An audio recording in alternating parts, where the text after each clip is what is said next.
Hello everyone. Welcome back to the Soccerverse Lounge, the official meetup of the Soccerverse community. Every night, not every night, every Wednesday night for you, for morning for me. But let's welcome everyone, Andy Gore, and tell me if there are any audio issue. How Andy? How are you doing? Very well. How about yourself? I'm very good, very good. By looking at my face during through the video, it doesn't look like, but I think I'm fine because I'm like I need some slaps to wake me up, but it's fine. You look sharp. Oh, it's late, getting a bit late here, but it's like we're the opposite ends of the world, I think. No, it's because the hurt spins and we don't like it. We don't like to spin. It's a mess. Okay, hello everyone. Let's welcome some people. Who is here? Let me check. Let me check. Oh, by the way, Leo, welcome, new follower. Welcome to the family, Leo. The Stapler, welcome, new follower. SPM Madrid, Finish welcome. speaking. Okay, because I don't interrupt your Thank question. you so much. Okay, so don't New interrupt mine. Show some subscriber. Thank you, respect. Big Boss, for the subscribe with the Prime. Thank you so much, guys, for the support. We also have Bastur, new follower, and then Bossman. A lot of people is joining. Congratulations for finding the best game in soccer management ever. So, and this is the meetup of the community. Thank you so much for being here. Okay, Chippy, hi Nick, Andy. I'm not able to connect, but I'll let you, Nick, some question in DM. I have your question, Chippy.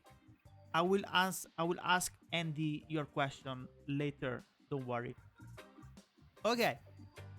Thank you again for everyone.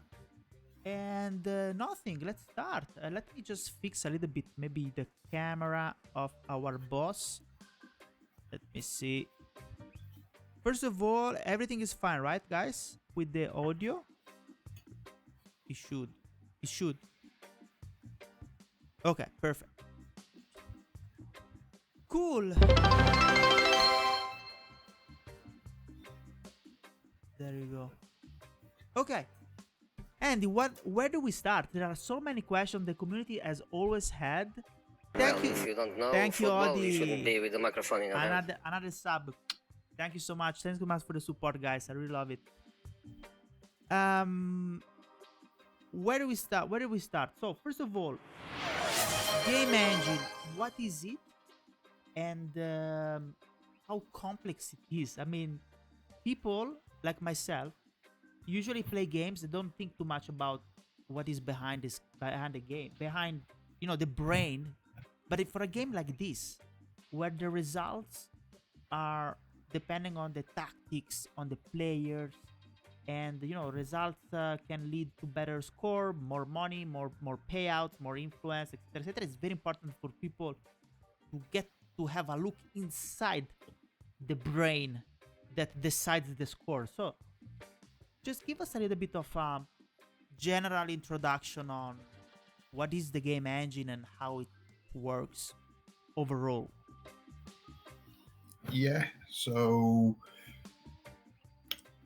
it's um it's it's not too complex, and there is a little bit of randomness in there, but most of it's not very weighted towards randomness, but there is a bit in there, and mainly it's the aim. What we're trying to get is to be more balanced than complicated. So more like a not scissor paper stone, but something like that. So there's no winning combination. There's no super formula. There's no special tactical formation that Mhm. just wins all the time or does anything else strange. So um, and we're trying to get the results looking realistic as well coming out of it. So that is where the realism comes in. We don't want lots of scores that look like it's a hockey game or a basketball game. So that's what we're kind of trying to do overall. And really, if there is anything that sort of makes you more likely to win than lose, it's having better players. And I know that sounds a bit sort of simple or obvious, but that is probably the main thing. And then the complexity might get into sort of when to rest your players, making decisions. Do I want to win in the Champions League, or do I want to have a cup run, or concentrate more on getting promoted so the fitness comes in. So it is a basic match engine. It's not sort of super complicated. We're not trying to create lots of realism in there as such, which is why it's not sort of like something maybe for the future would be to visualize it in some capacity from top-down circles. But that's not really what we're starting with. We're trying to get it balanced, fair, and the realism more on the scores and the number of red cards and yellow cards you'd expect to be like real life. But yeah, that's probably an overall description of what we're trying to do with it and what it is. And you said that there is no overpowered tactic, or in theory, in code.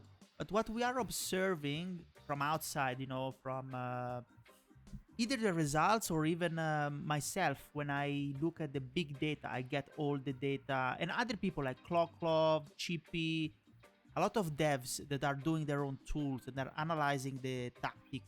We see that, for instance, the defensive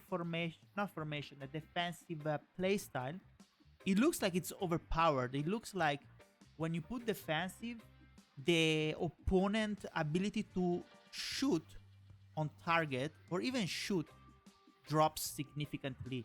Is this just a randomness result, or it could be that it's really the case where defensive is really if you use defensive, you draw basically? Yeah, so we've made a note of that. We've got that listed as something. So we're gonna look into it. We've got like a list of things to look into. Some of them are like improvements. So it'd be good if you could for example, maybe change your tempo of a player in the last 10 minutes of a game. So there's sort of like some improvements like that we like to put in.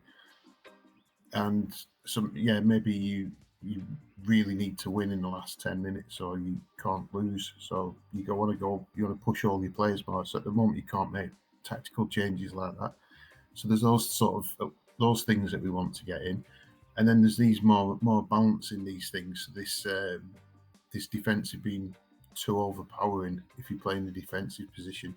So there's like a small list of things like that we need to look at and make sure that if that is the case, then we need to tune it and make it not the case. But yeah, that's that. We have got that particular one on our list. Perfect. And then you also said that the player ratings is the most. Is it right? Is the most important? It sounds obvious, but we have the impression that sometimes big teams loses or draws versus small team, and by small I mean average team rating, average 11 rating, the ones that actually play, because of the tactics. So, in your opinion, is the tactic, the formation, what is the most important? Just to understand, if you can put it from top to bottom in terms of importance to determine the result, what is the most important and the least important between formation, actually players, formation, play style, and pace? Players, as in the player ratings, is that has the bigger weight. Yeah, it's weighted. If you're playing 4-4-2 and someone else is playing, if you're both playing the same formation and tactics and everything the same, then the better team should over time win more games if you play like 1,000 games repeatedly with the same fitness and same morale. And the better team should win more. So that's kind of like the balancing thing to make sure. If that's not the case, then we would have that would be a problem. But that is the case, and that would be the case. And then you've got these. There is certain formations are important, definitely as well. And then this is going down the order, I think, and then it is your tactics, and there's some tactics are counter tactics as well. So long ball versus I can't remember the list somewhere. There is some of these tactics Passing? actually. Yes, there's passing, Yeah, defensive. Or you mean the I counter think attack? counter attack might have a Long ball. So those Yes. things. Yeah, look, drop ball against counter attack. So there's some, and you don't really know what someone else is going to play. So there is some things like that. But yeah, I think the players is probably really the most important. I think the player ratings overall, because all things being equal, that would be what would generally weight you towards winning. But then if you've picked a counter attack and someone else has picked long ball, then you might be put yourself In trouble. You might be doing a disadvantage. Yeah. We actually found these relationships like tactic and counter tactic by looking at the data. Like, for instance, what you said, the counter attacking doesn't work well with long ball, for instance. We were able to observe this because how many matches have been played in Soccerverse? A lot so far. So if you can extract, and we do that, the results and the tactic that have been used, we can actually start to observe some patterns and try to help the managers in deciding what to use. Cool. And what about the fast? We know because it's been in the code. We can see in the parameters, and those are visible on the browser. For instance, if you play fast, player plays fast, he gets an extra 10% in the rating up to I think 99 or 100. I mean, it cannot go 110, for instance. Yeah. But it's pretty clear. What about the aggressiveness, the tackle style? What does it change? I mean, we know it changes. Actually, I'm not sure if we know exactly what it does. Does it? Can you explain us a little bit more what the hard, soft, and normal tackle style does? Yeah. So if you play more harder in the tackling, then you I was looking at this earlier just before I came on, so try not to get these ones mixed up. So yeah, there's three ones in there. So in fact there's four, and so I'll just start with the easy ones that we know. So there's morale. If your player is unhappy, then 10% of his rating can get knocked off. So that's the simple one. Yeah. Fitness is similar. If the fitness for every rating, his fitness is down up to, I think it's 30% of his rating can get knocked off. So that can be quite severe. I might be wrong on that, but I'm sure it's up to 30% of his rating can get knocked off. If 30% of the rating, if what? If he's the fitness. If the fitness starts below 70%, 30% of the rating is off. Something like that. What do you say? It's something like that. Yeah, it's quite a bit. So if you're playing a player who's very injured, he's not going to play very well. Yeah. It might be better to play a player who is not as good rated and his fitness is like 100% than someone whose fitness is very low, even though he's a lot better player. And that might be the better way. Because a lot of fitness does get penalised. Sorry, a lot of rating does get penalised on a player whose fitness is low. So that's the exact algorithm. I will get back to that because I'm interested. Okay. That's very interesting. I'll have to dig out the exact algorithm for it. But yeah, there's quite a bit of a penalty on that one. And then we've got tempo, and then we've got this tackling style. Yeah. So with the tackling style, basically, you're adjusting the aggression that the player's got. So there's an attribute behind the scenes called aggression. So we haven't set this in the front end because the players are linked. The player ratings are linked to how they do in real life. It'd be really hard to sort of give a value to every player in the world on how aggressive he is. Yeah. So we can look at stats like yellow cards, red cards, but it's not really a clear indicator. The other algorithms that we're using for passing, shooting, and just how good the player is in the ratings is a bit easier. Clean sheet for goalkeepers and so on. Aggression's a bit harder, a bit subjective. So we've just set all the players have just got all the same aggression behind the scenes. So everybody's equal. So it doesn't have any impact in the game, basically. Or it impacts the same for everybody. And how the aggression works is the more aggression that a player has got, the more likely he's to get a yellow card or a red card. And also, but he's going to perform a little bit better. And it's not. It's what I will do. I'll get these numbers over to you, and maybe even in a wiki describing these things a bit more. But effectively, if you increase the tackling style, your players will play a little bit better, but they're more likely to get a red card or a yellow card. So that's the general gist of it. And if you play soft tackling, then you're less likely to.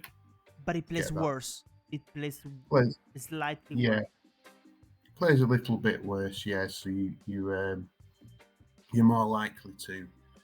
And I probably need to check on this, but it was one thing I will check actually. Yeah, if you can, it would be awesome, because I think that's the only info that is missing from the wiki in this topic. I mean, we know exactly how tempo does, plus or minus 10%, but for tackling, we don't know, and that would be interesting, because at the end of the day, people can choose.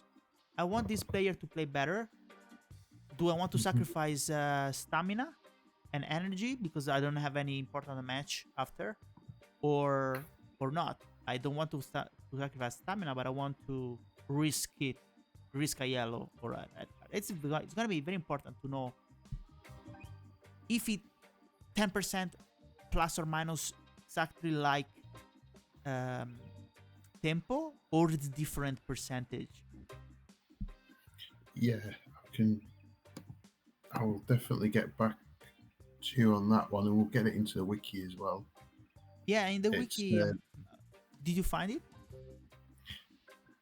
No, I'll have to look up. But basically, yes. The aggression is when you're setting the tackling style, we're setting that behind the scenes aggression stats. So instead of being the default, they'll play a bit more aggressive, which means they'll play a little bit better. The more aggression they got, they play a little bit better, but they are more likely to get a yellow card or a red card. And I'll get the exact numbers, but what I also need to check, I'm just wondering whether the fitness, I haven't looked at this early, but I'm wondering if the fitness goes down a little bit. I don't think it does, though. If the aggression goes up, I don't think the fitness knocks you off more. I think it's just more likely. Yeah, you're just more likely to get a yellow card and a red card, but play a little bit better. Whereas if your aggression is down, so your tackling style goes down, then you're more likely to play a little bit worse, but you're less likely to get a yellow card and a red card. So if you've got a player who's got a yellow card and you don't want him to get sent off in this game, you could set him to be low, soft. Yeah, soft. Yeah, he's not playing as good, but he's still playing, but he's less likely to get another card. Yeah, okay, that would be cool to have. And that was interesting about guys. If you want, in the meantime, just write the questions. If you have questions, just put in the chat, and we take them like this live. It's a chat. I had a question about actually the stamina and how this impact throughout the game. So if obviously the perfect situation is you have everyone 100%. But if I start a player, if I feel the player that is 90% of stamina, we observed is not a good thing to do, okay? But in reality, behind the scene, in the algorithm, what's the rating of this player? Does it drop 10%, 5%? Is it linear, or it gets much worse throughout the game, because the stamina throughout the game goes down, I assume, right? Yeah, he would. The rate of the stamina does get the stamina goes down during the game for all players. So that's so you have an impact with subs coming on. You get an advantage if you bring a sub player on to come on at They're 100. fresh. Yes. Yeah, it's fresh. So that's why that mechanic's there. Although the rate of him dropping was still the same. So an 80 rated player and a 90 rated player would still be dropping the same. Yes. During the match. So that would be the same. Yeah, the impact. So I'm just going to see if I can have a quick look. I'm sure it was this 30% thing. Have a look on fitness. Whenever you're ready, if you need, just let me know that I can share your screen. Yeah, that'd be cool. We are going to open source all the code. Yes. The At Nirvana. some point. Yeah, everybody will have full access to all this information. I think what we're trying to do before we do that, what we want to do is make sure that we've sort of like weeded out any bad things. Yeah, balanced it.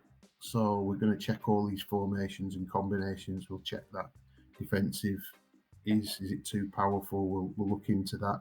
We'll play lots of games, like thousands of games, every combination against every combination, and we'll do this. And then when we open source it, we'll do it with as much of a description as we can in the wiki. But a wiki article before that can certainly go up, so it helps to play the game. It's just because those people who understand the code might have an advantage over those who don't. So yes, but we are full of people, that are helping developing tools. Like, for instance, Clock Club here is one of them. He created I think it's called Soccerbase, SV base, and I use it every day. And he has a questions. You actually ask about, while you're looking for your things, data about numbers. So basically, the evolution of. Can you give us about number of users, the evolution of this number, how it's going, and what are your goals? Users and the amount of people playing the game. Yes, I believe so. Yeah, so we got new people signing up every day, and sort of like, so when we expected this, so the top clubs have gone, so should we say, and they've got the managers, they've got the main shareholders.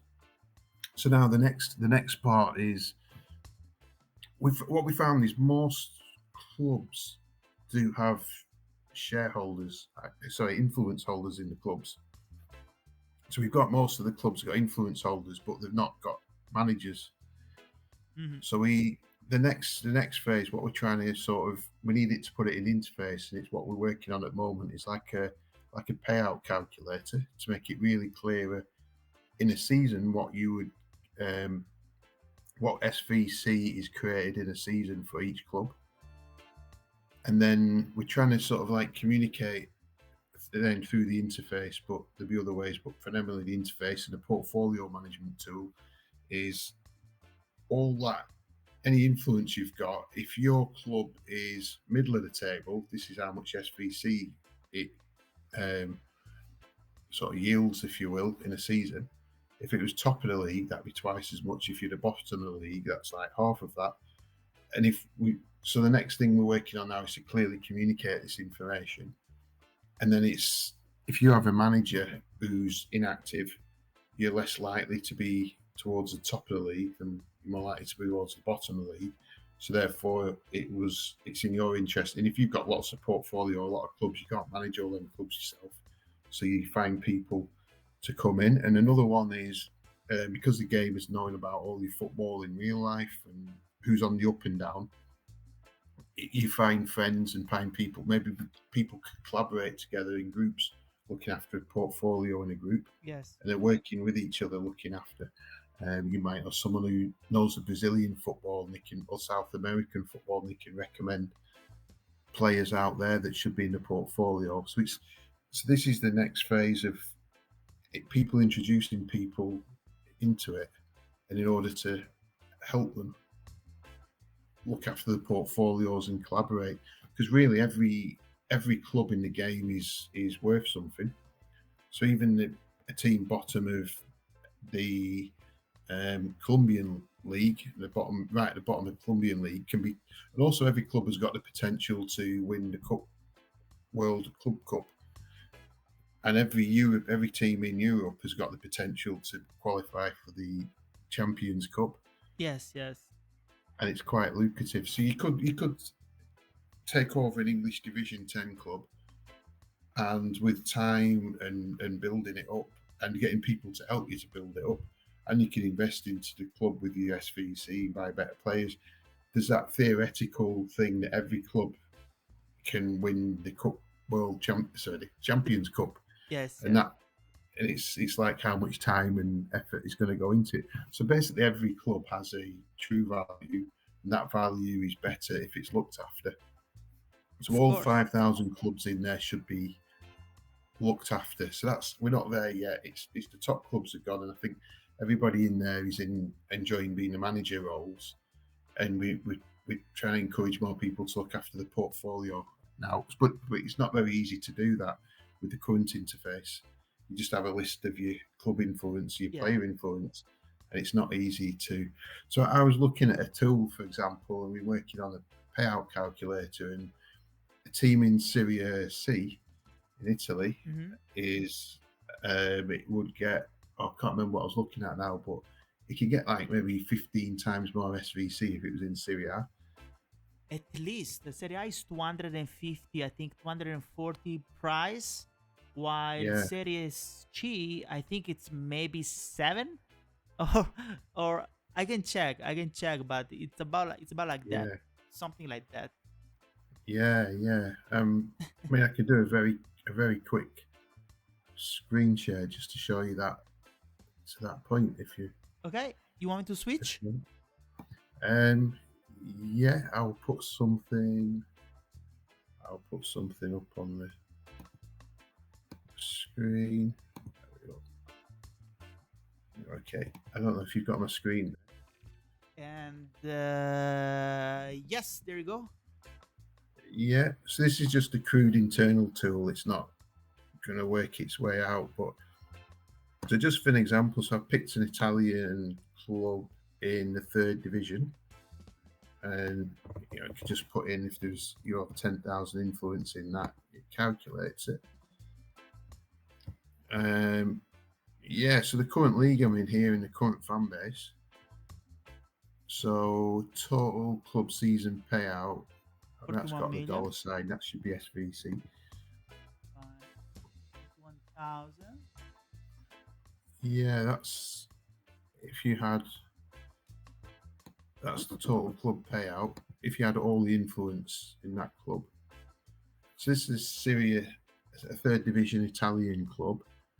So with 10,000, 10,000 influence, this is what you pay out. This is what your SVC would be in a season. Now, if I go a league above, I go one league above, it's gone to 2,484. So that's like nearly 5 times. Yeah. And if you go in that'd be 2nd division, and if you go to this one, which would be the top league, it's gone up to 10,724 with the same influence. Yeah. And of course the reverse happens if you're going down. So the league below, which would be the Italian 4th division, it doesn't drop much. It drops from 404 to 387. So yeah, it's just sort of getting this information out there and getting it into the front end, and then people can then calculate what the value is of the SVC, what happens under certain scenarios like going up, getting to the top. We'll add in one of these calculators for the Champions League. If you got into that. You think, let me switch back to the chat. Let me know if you want to show more of your screen. In the meantime, I just go back. So this, to go back to the Clock Club question, you think that once we have this portfolio managing system that also Snailbrain, I think, was mentioning, or it was you even in our previous chat. So this will attract even more people. Today we have 2,220 active users, 3,000 managers, and overall the total of users, including also the non-active ones, are 7,800, which are a lot. Active managers, 2,119, growing every day. So what is your goal? I think Clockle probably was interested in a number. If you have, do you have numbers, or it's soft thresholds, soft goals? Yeah, it was soft goals. The first goal was to get the game world operating in a healthy way. Yeah. Which we've got, and building the community, trying to do it. We needed enough, a minimum amount of people in order for it to be more difficult for cheating. So if we had 100 people in and they were all took over multiple of the best clubs, so now I think the distribution is quite healthy. So it's not really easy. People are still doing cheap things, and we're still trying to work on those. But it will get harder. So we've got an expression like hardening up the game world. So it becomes hardening up for cheats. The more people who are in there active, the more fun it is for everybody in there. So therefore, more people play. Therefore, it becomes more fun, and it has a positive cycle going round. So that was the first thing, was to get the game world out there and get it healthy and have a minimum critical mass of people playing it positively and in a good way for the community in general. So that was the first thing we've done, and we're happy with that. And we're then weeding out bugs and fixing things. So it's all about creating interactions between people. That's kind of what we're working on and been working on recently. So we put in, and it's like enabling things. So we loosened up the transfer market a little bit. That was very tight because of concerns we had about cheating when we first put the game out. So we're able to loosen the restrictions up a bit. So the goal will be to loosen up these restrictions even more as the game world hardens. That's kind of like the path we're going. Yeah. And then we made a jobs board, which was to help people find, sort of connect managers and influence holders together. So there was these sort of things that we've been doing, and now we're looking at another thing we're going to sort of get out there, is this SVC payout that we were just talking about, and that will then people start realizing that more easier for them to look after their own portfolio. It's more obvious. It's easier to see what a club in the lower divisions, or even in some leagues that are less popular, that there could be some good things in there. There's still a future. There's a good future for any club. Any club can work their way into the continental competitions and ultimately to the Cup Winners' Cup. So every club's worth looking after, and every club can become a lot better than it. Well, all these lower league clubs can become a lot better than what they currently are, and it's you want that challenge, and there's the rewards of that as well. So it's trying to bring that out more. Cool. And then and that hardens up the game world again, not just having more people in. Cheating becomes harder if these clubs are all looked after. So it's the game theory type thing. It makes sense to look after people being rational. You should look after your portfolio, and that'll make it. It's money at the end of the day, of course.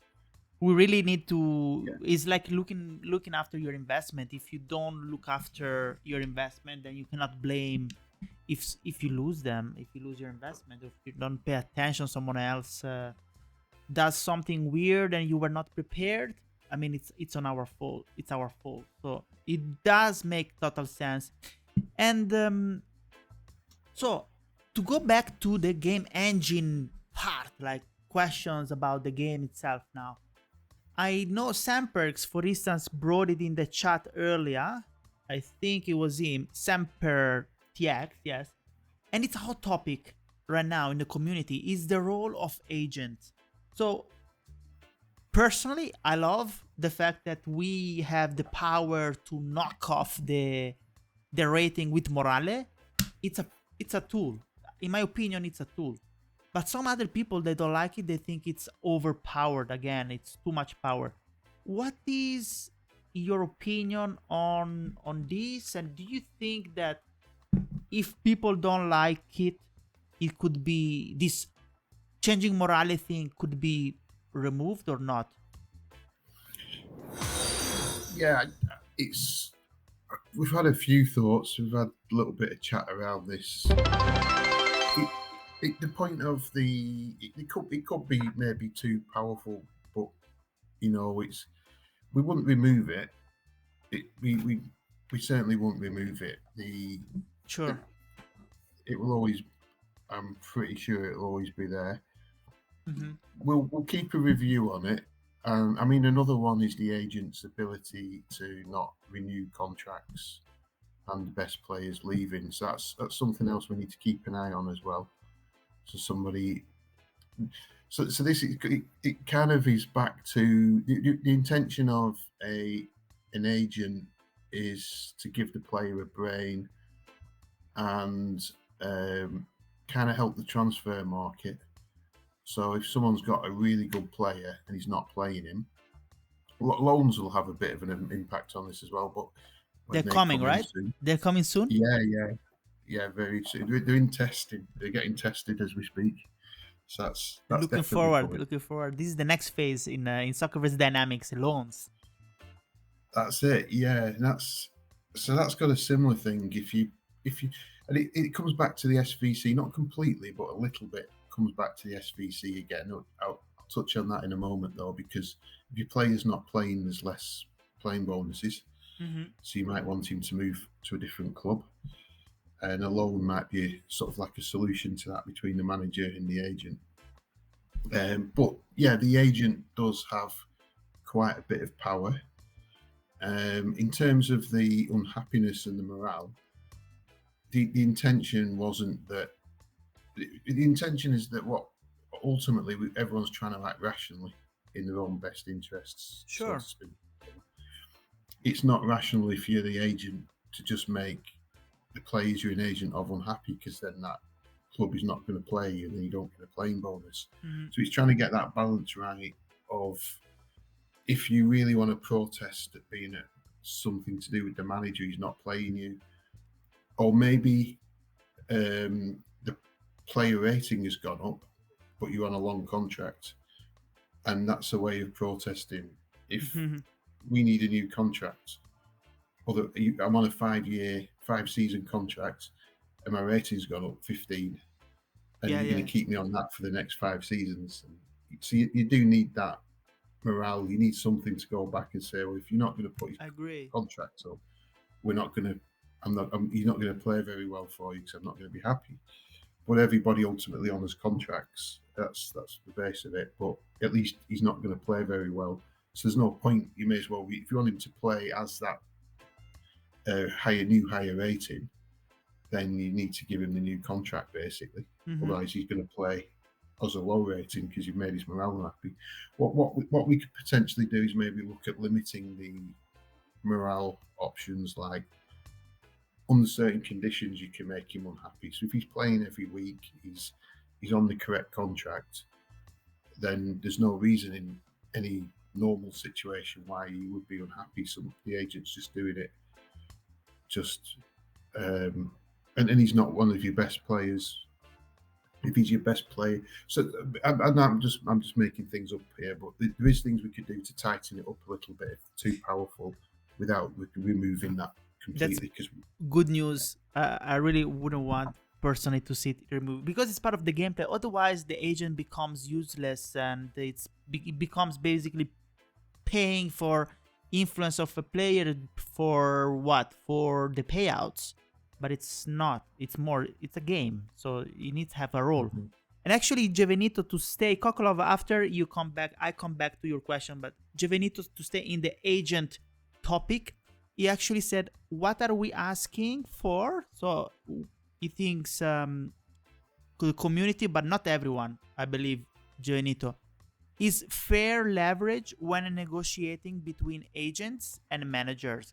Because currently managers are in the agent's mercy and can't really negotiate too much, which isn't fair. This is Giovanito says. And Odi replies, well, charge the agent to change morale daily 100 SVC or 1000 SVC. There you go. Yeah. Yeah, it is about trying to get fair and balanced. That's what we try. That's the point of it, really. It's not. We don't want some super. We don't want agents being able to destroy a club just because they want to do it and they're not acting rationally. That shouldn't be the point of an agent, or to remove a player who is. If a player is at a club and he's playing regularly, the club's doing well, the club's in the top competitions. I mean, acting rationally is from an SVC point of view. If you had a 20-year-old and he's playing at a top club, say, and he's one of the top clubs in the Spanish league, and he's playing regularly, and he is one of the best players, and his contract is correct for his rating, and that player is going to be in the continental competitions as well. From an SVC point of view, that's maximum as it could be. So the agent has no better place to go to move that player. So there isn't really a reason to move him. No. If you want to look at it like that, from an SVC point of view. Now, if the player is not on the right contract, or the club's not doing well, because the players' influence holders will get SVC based on the league position. So the club's not doing very well, and you've got a really good player, and he could go somewhere where, from an SVC point of view, he could be doing better. Then that makes sense to make them unhappy. There's reasons why or you just need to renew the contract, because that's reducing the SVC as well. So looking at it from SVC point of view, you can kind of come to some logical, rational reasons why it's okay where you'd understand the player would be unhappy with the influence holders of that player. So yeah, it'll always be in there, and but maybe we need to tighten it up a little bit and tune it. The thing is, though, is another one is getting. Don't want to look at it too much from the SVC point of view, because it is a game as well. But if there's a balance between another mechanic, I think we spoke about this last time I came on the show. So there's SVC payouts that you get from your weekly matches, mm-hmm. and then there's one that you get from the prize at the end. Mm-hmm. Now there is a link in terms which we added in, that you have to play so many games. If you played 100% of the games, you get 100% of the SVC prize money. If you played half, you get half. So there's a bit of a link there. But other than that, if you might be, this will be the same when you go on loans as well.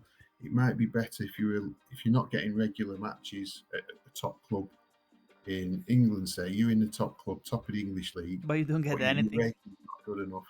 Yeah, maybe you get 5 games in a season. Yes, and you think, well, I might as well go on loan to a club 2 divisions down. Exactly. I play more regularly, my SVC's better. So rationally, as the game world hardens up and more people are in the game world, somebody just making them unhappy for no reason, or just because they don't like the manager, or they're up to mischief, should we say. That would be harder if there's that influence in the player is distributed amongst more people. Not everyone should act irrationally. If you get one person, he's more diluted. So these issues could go away a bit as the game world fills up, as it hardens up. Mm-hmm. As the more people coming in, the better it is for everybody. And cheating's harder, and people being irrational has less impact. These things for player loans, it's amazing, because it also helps feeling the game in part of the world that you wouldn't expect. For instance, I'll give you a personal example. Just yesterday, I have an agent. I am an agent of a player, Livano Comenencia. He's 56, I think, or 59, something like that, but he's projected to go very high, because in real life he's moving well. So I really wanted to find him a nice, and it was in a club that was not managed by anyone. It was basically not in a good position. So I went there, raided in the legal form that we can, and then I was looking for a club, and I said in the channel, "Hey, guys, I'm looking for a new home for my player." And then I received 6 or 7 offers, and at the end of the day, he went to the United Emirates, in the Emirates. And why? And not, I also had offers in England, and oh, England is better because the prize money is higher. In reality, I decided for him to go to there because the level of the rating players is lower, and he would play on the top league, so the prize is high. It was 26 million, okay, kind of high, but he could regularly play, so my prize at the end of the season would be higher than going to England and play less. So at the end of the day, all of this to say what? I sent one of my best, not one of my best, but one player to an unknown club that I didn't even know it existed in the United Emirates because of this mechanism. And I think it's healthy because now I'm keeping an eye on that. The manager, we are in contact, and in terms of feeling the world, this mechanism is really effective, and I think a lot of people should do this. And then remaining on player not loans, sorry, agents. I don't know if you know, but there has been like spectacle, a very interesting thing that happened, and the community, most of the community was against. Some they were okay.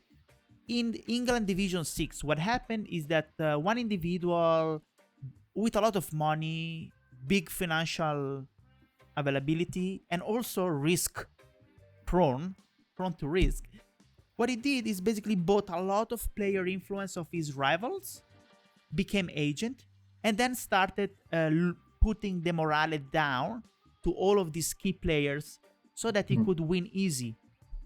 So the question is this ethic or not? Is this allowed or not? Should it be banned or not? What is your view? Because at the end of the day, what did he do? He just used the power of an agent at his own advantage, spending a lot of things. I mean, what is your view on this eventuality? Yeah, so I think I've got quite a simple view on it. So, yeah, I mean, the intention of the agent morale wasn't to do that. So that's a flaw in the game. That's if that's happening in any league, because that's not the intention of the morale. The intention of the morale or the influence in the player is to give the player a break, and then the idea is that everybody acts rationally, which is the game theory that is in the game and for club influence holders as well. So everyone's sort of acting on the game theory. So that's the point of the agent, and the morale is for that, but it's not to sort of like make people win games against other players by just doing that. So because the game's an open game, so this is the other thing on the opposite side, because the game's open and we're going to open source it, and the intention is to give the game to the community, if you will. So we're just helping it get off into a certain. Once we open source the code and let people can run their own nodes, and it's all transparent and can't be turned off, and all these other sort of characteristics that we're going to have with this. But so the intention is to when we hand it over in a state where it can be very solid. And the thing is for people to act rational, but because we've got that kind of sort of thing about this is kind of so somebody doing that. But what I'm saying is somebody who's doing that and making all the players unhappy could just say, well, the game allows me to do it, therefore I'm not doing anything wrong. Yeah. And we all know the rules. Anyone else can do it as well. So that's the counter to that. Mm-hmm. I mean, what my thoughts are on it is, I think it was, as I was saying earlier, the point of the agent isn't to do things like that. It's to do where rationally and reasonably you would, like in real life, you would want to move club, or you would actually become happy, and that's usually you're not getting played, or you could be at a better club, or your contract isn't the right one for your ability. Like, that's what normal, rational footballers in the real world would get upset about. Yeah. They come and move to a bigger club, but as long as they play regularly, they don't move to a big club and never play. And it's the same in this. So that's kind of like the point of it. Or you could get, you're still an 18-year-old straight out of the youth team wage. And now you're 23 and you're like one of the best players in the world, but you're stuck on a 5-season contract. That was the point of it. It was so what you're battling against the player influence holders who want the contract to be put up in that circumstance, and you're battling against the club owners who are trying to keep the wages low, but not pushing it too far that the player gets upset. And so it's these kind of things, and it creates interaction between managers and agents, and everyone's having fun negotiating these certain things. But yes, the point of that agent going in wasn't somebody to make every player in the squad unhappy just before they play them against them. So that's not the point of it. So if there's things like that, we have had a chat about it. Maybe we could put something into sort of like under certain conditions you can make them unhappy, so it prevents it. This is a similar thing to what we're doing in the transfer market. We deliberately restricted it to 3 in, 3 out, and things like that, and caps on the. Well, once the game world's hardened up, there's more people in, and somebody doing something like that, the more people playing it, the more people are competing against to try and do that sort of stuff, and they're going to be harder and harder for them to do it, and then we can release these restrictions. So maybe we need restrictions there. But yeah, we are having a look at it. We'll see what happens, but we got the point. Well, we got the review. That's important. Okay, I have a question. There is a question from our big boss, Soccerverse fan canal. It was earlier. He wanted to know the rewards, the SVC rewards of Cup Winners' Cup, I think. Where can I see? Yes, Cup Winners' Cup rewards, the prizes. Yeah, we'll get that displayed very soon. Oh, okay. And that'll be also part of, just displaying. For start off, the easiest thing we can go very soon is just displaying the amounts. So that'll be very soon, like kind of like days and things. And then, but it is part of the bigger picture. Going beyond that is the payout calculator tool that I was talking about. So then you could work out what. So with the calculator tool, if you played one game in the Cup Winners' Cup, and it was a home game, what would you expect to get for your club and the amount of influence you've got in your club? It should be those things, and then the same for the players if you're play it. But then it comes back to the other things we're talking about that helps with your decisions. Do I want to stay at this club because it is in the Cup Winners' Cup, and that's more playing bonuses and so forth, and prize money if it gets to the end. So it kind of knowing the prize money and the calculations of these things helps with you making the decisions with all the other stuff we're talking about. Which club am I best at? Yes. Okay, we'll wait for the numbers. In the meantime, we have Mick11G that is writing something. I just had a quick read. It looks interesting. So basically, to come back to the player agent role, he says, I think a system of pre-established termination clauses by player levels that are paid with SVC of individuals, and that money goes to the club is better. And it would be a way to burn SVC as well. So and agents could collect a small percentage of those transfers, while the remaining buyout clause goes to the club that buys the player. So it's basically a fee system for agent. Agents shouldn't have control over the player's morale. This is his or her opinion. Perhaps they should have some leeway to negotiate these clauses within pre-established parameters to prevent abuse. So basically, it's saying a system of termination clauses depending on the ratings.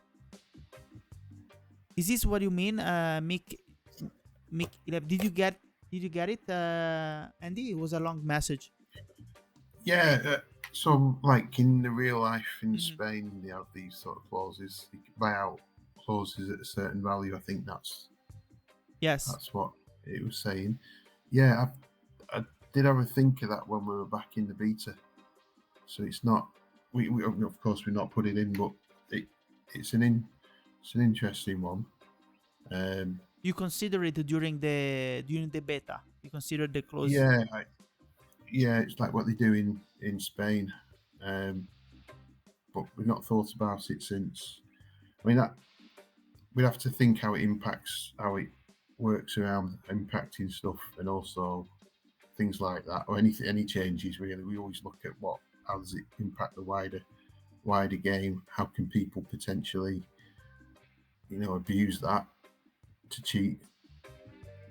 But yeah, I mean that we did think about that in the beta, doing something like that as expansion. It would something like that, Mick. It would be changing the whole economy of the game. It would be very, very, I think, difficult to implement.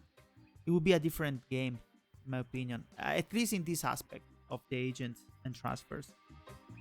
And Akidral has another suggestion. Where is it? Here. Hi, Kev. Hi, Nacho. Give manager options to suspend player from squad without pay if moral is unhappy. Wow, that would be the other way around. That would be too much power to the manager. I mean, what is the role of agent anymore if the manager can do something like that, isn't it? Yeah, there's a little bit of that. Like, if you don't play him, he's not going to get the prize money bonus isn't going to be that. So there's a bit of a middle ground with that in sort of de facto. Look, Audi has an interesting suggestion. Then I will read the Chipone questions that I have on Discord. Audi is saying, I like to see insurance added for bad injuries and retirements division costed. So basically, where you pay a month annual SVC premium into a pot and you just opt in or out from the squad menu. That will burn some SVC and compensate for retirements or long-term injury. What do you think about that? Possibly. There was a game I played a very long time ago. When your player retired, you got a percentage of his sort of value that it showed. So his rating was working its way down, and eventually he retires. You never know when that's going to be, and then you do get a percentage of that player's value goes back to the club. There's a game that did something like that. That's a little different, of course. Yes, but what about the injuries? I think it's been suggested many people would like to pay. They will be willing to burn SVC to have better protection versus injuries, or even to heal. I mean, maybe if you get injured, you could pay to get your player quicker, to get, especially for long injuries. There are injuries, like last season I played without Kvaratskhelia for 3/4 of the season, and it was a big pain. Do you think this could be easily implemented, or it will be too much? It's not impossible. We'd have to think about it, how it fits in with the wider sort of. It's not impossible. I'm not saying we're going to do this, but for example, what we could do is you could build, like, medical facilities for your club, and they're less likely to get injured in the first place or come back from injury.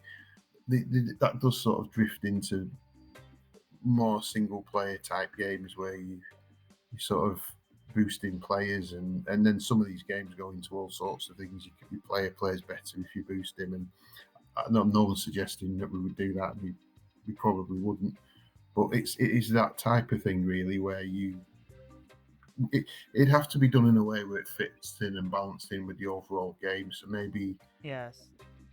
yeah, it needs some thought, but it's not impossible to put in. It'd have to go in a way that Potentially more burning is always better, isn't it? Or not? Yeah, ultimately it all burns. There's only one thing to do with SVC, which is to buy players. For the club's buying players, that's the ultimate, and that's where it burns. Ultimately, whether it burns faster, it's better, or maybe it's better for the price, and if the price is high, people will be more inclined to try the game, etc. Who knows? But that's a good suggestion. And Shumi also suggests there should be a possibility in the game engine itself, a possibility to release players who have valid contract. So basically, before the contract ends, from squad for some fee.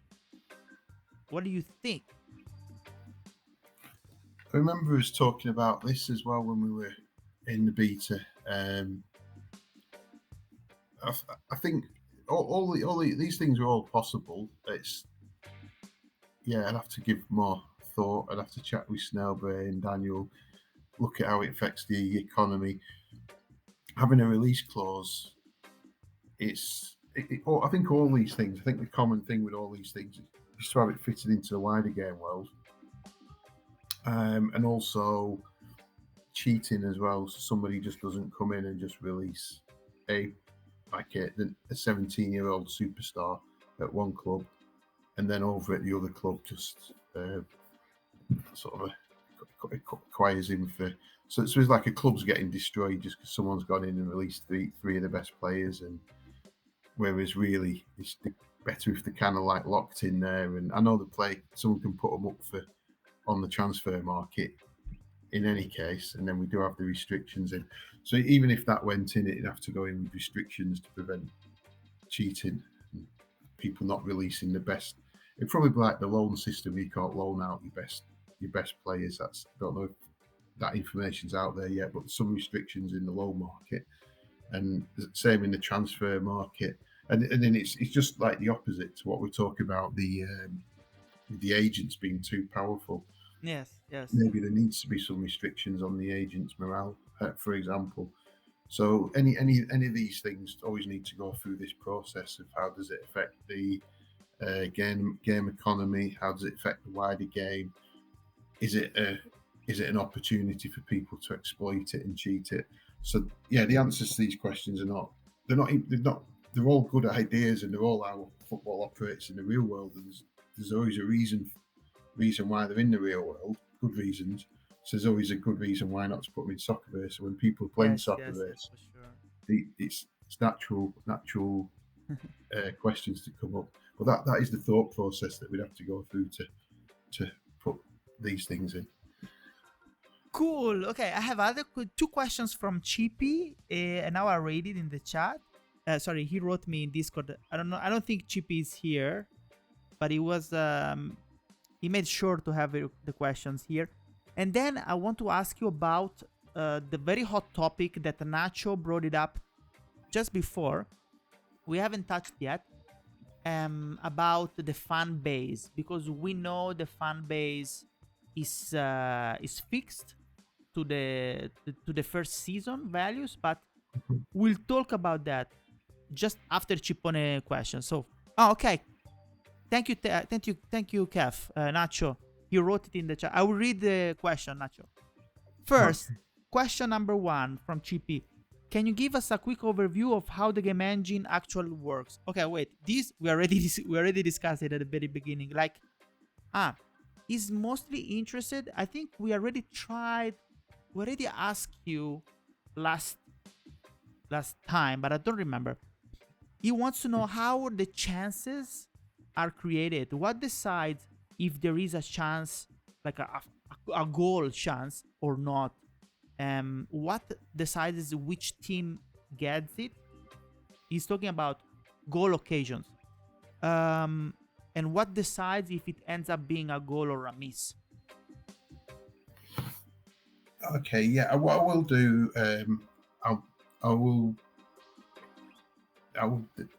get a wiki. I'll get a wiki article up with. Not now. I'll have to write the article about the match engine and add it to the wiki, and I will put in some more details of things like that, a bit more of the mechanics, because it's all going to get open source. So everyone's going to see it. That's like the easiest way, and then with a wiki sort of helping explain it as well. I mean, generally, so there's a little bit of randomness in there with all these things, and generally, if you've got all your players, so rough, not answering this exactly, but sort of, all your players contribute to attack, all your players contribute to midfield, and all contribute to defence. And they've all got those attributes. They've all got passing, shooting, and tackling. If you play 3 strikers up front, your attacking is a lot more powerful because you have 3 players using more of the 3 players, yeah, and it's weighted. If you had 2 up front and 1 in midfield, he's not going to use much of his attacking ability. He's using more of his midfield ability getting added into. So not much of his attacking is going to get added into the attacking pot. Or if you play 3 up front, so that's kind of weighting the chances you get, and then the strength of their midfield as well, and then the strength of their defence. So that's kind of how it's working. And then if it's a shot, ultimately there is randomness in there as well that's increasing the. So you're kind of like weighing the odds in your favour by having certain, better players. Is like we said earlier, is like the thing that's overall adding more numbers into the pots. So, and where you're shifting them about is if you had a weak defence and they had a strong attack, you're going to get more chances of all shots and stuff. But you're going to, if you had, you might get less. Your attackers might get less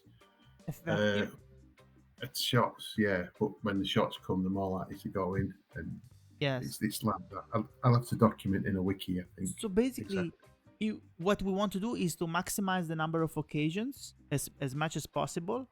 I'm talking about making goals, because of course there is a balance. If you attack too much, we saw the attacking strategy. If you attack too much, you lose a lot in defense. But basically, we have to maximize the number of chances first. Second, once we have the chances, we need to maximize the likelihood of making goals, and that part is just a rating thing. It mostly is a rating thing that increases the likelihood of getting a goal. There's always randomness, but higher rating have more luck in making a goal. That's, I think, what we understood.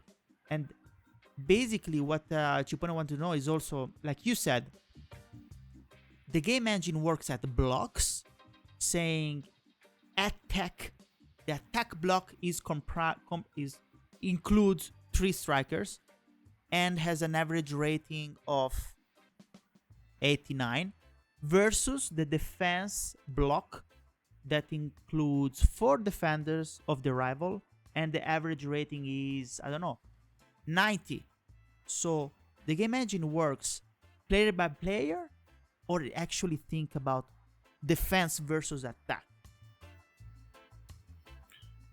From what I understand, it was a bit of both. Bit of both. Okay, cool. Yeah, it's a bit of both.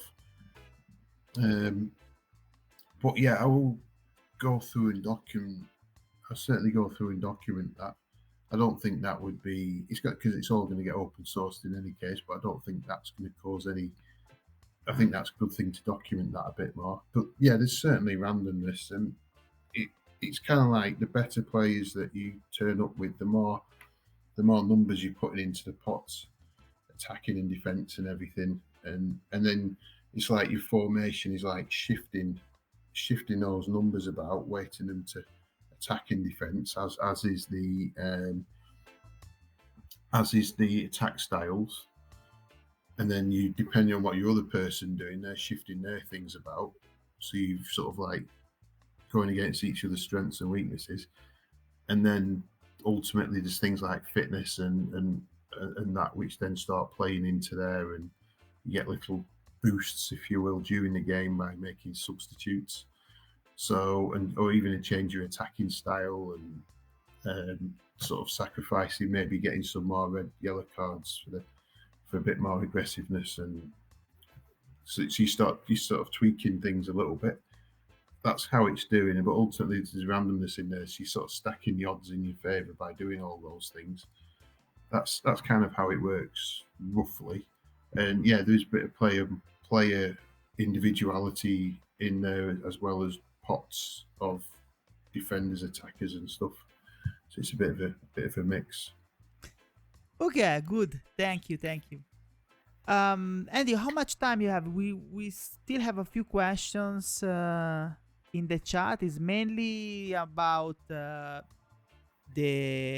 stadium upgrades and fan base upgrades, and then I have other questions. Depends on your time. Is it getting late? No, I'm good. I'm okay. Yeah. Cool. Okay, perfect. Let's continue. Thank you, Andy.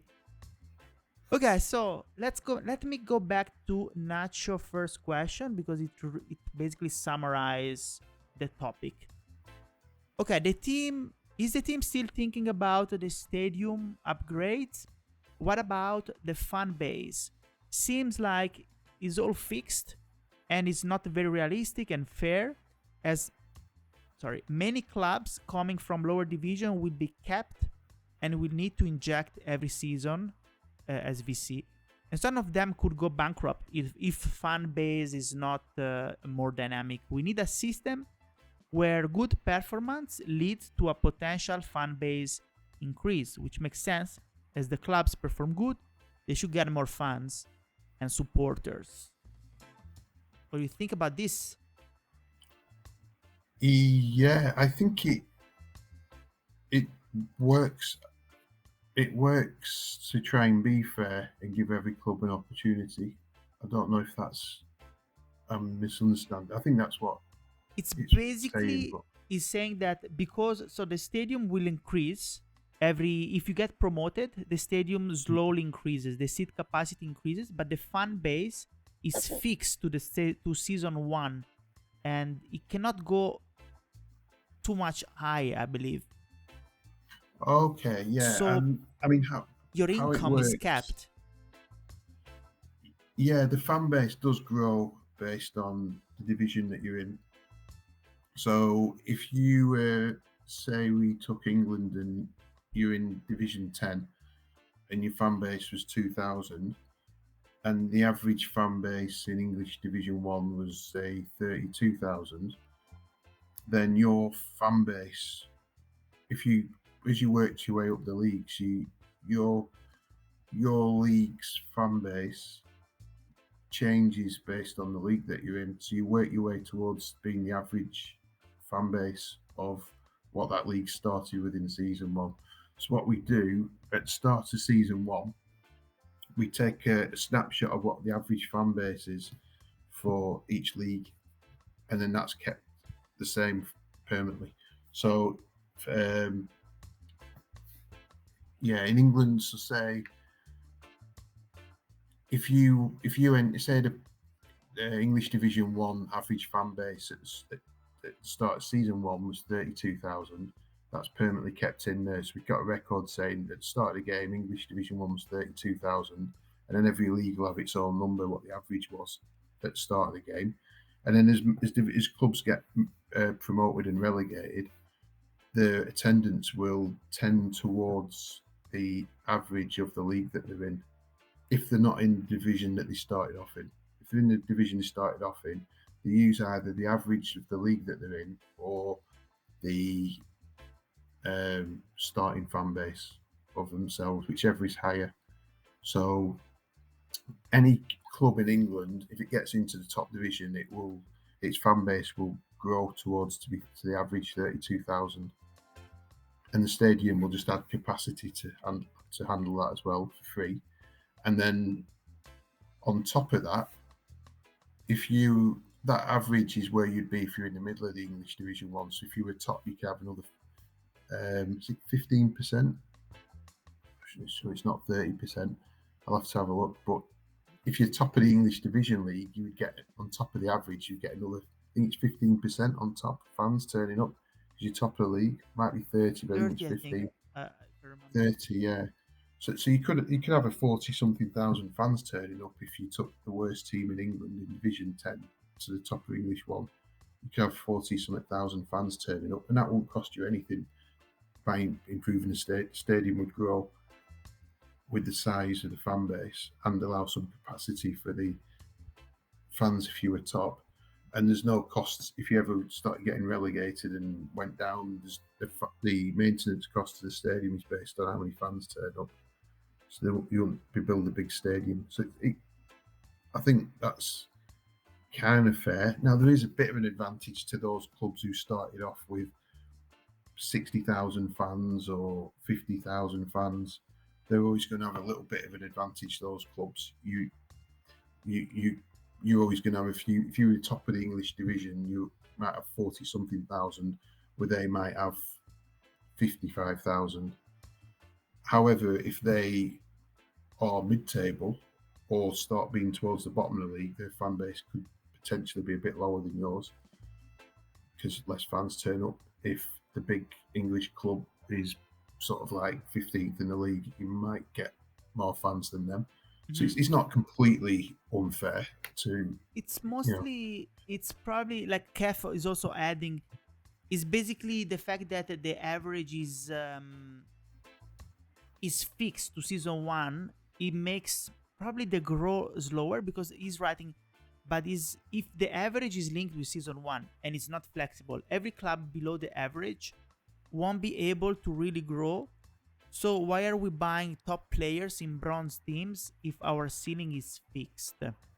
I can chip in on this. Is Kev, correct me if I'm wrong, but if you get promoted, you get into a new division where the average is higher and the attendance grows because the average is higher. So the role of getting top players into bronze team is to get promoted as quick as possible. And if of course within a season you might need to inject as VC because the wages are too expensive, but that's part of the game. If you want to get promoted quickly and bring in huge players that they're too big for that division, then you need to pay.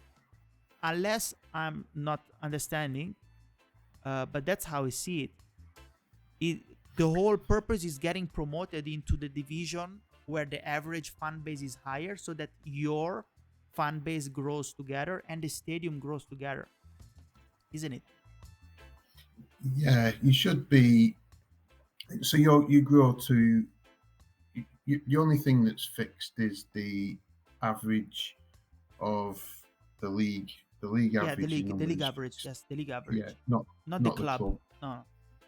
The club's fan base can grow and shrink. It can work the reverse as well. If a Division 1 English team went down a division, its fan base would work down towards the average of the league that it's just gone into.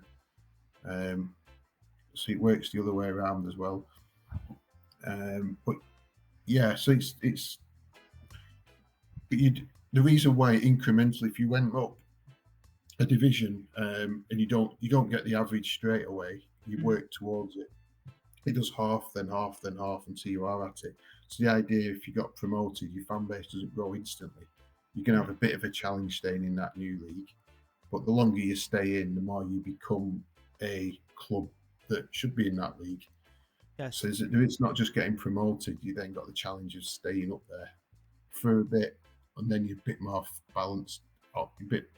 Becomes easier. Your revenue increases until you're at least at the average of that, and then you become one of those a Division 3 club, for example. You've established yourself in there. Then the next step is to go up a division, but then it will be hard because you've got to wait 2-3 seasons to become a Division 2 club. Yes. And establish and keep yourself. So it's kind of, there's a challenge to get up, then stay up. Yeah. Stay up for 2 or 3 seasons, and then you get easy. It should be easier to stay up. With the and the income next challenge is of to the go up. extra attendance. Yeah. But I want to add, it's not only this, it's also the agent. So we always have to remember that scouting is plays a big role in Soccerverse. And if you buy players and you move them into this low team, big players, in reality, the trick is to have agents of these players willing to sacrifice. Actually, the key is to bring players low rated that then explode the next season, because in real life you scouted well and in real life they explode, so the rating goes up. But you keep the contract at the low rating. So the key is to scout young, maybe not young, but anyway, low rated players, bring them to your squad in a low division, have the agents of these players to sign a long contract with you for 5-6 seasons, and then the next season the rating is 80. It's very high, but you're still paying for a 56, 7, 60 rated players. So this is what differentiates trying to brute forcing the game into getting promoted, paying a lot of SVC, versus a thoughtful, planned, strategic growth in Soccerverse. We always have, this is my opinion, because I'm doing this with Pontedera and Universe, who is a very good scout, is growing with your players and agents versus buying up a lot of huge players and just throw them there and without thinking about the contract. So you need to keep finances low, wages low, if you want. I wanted to add.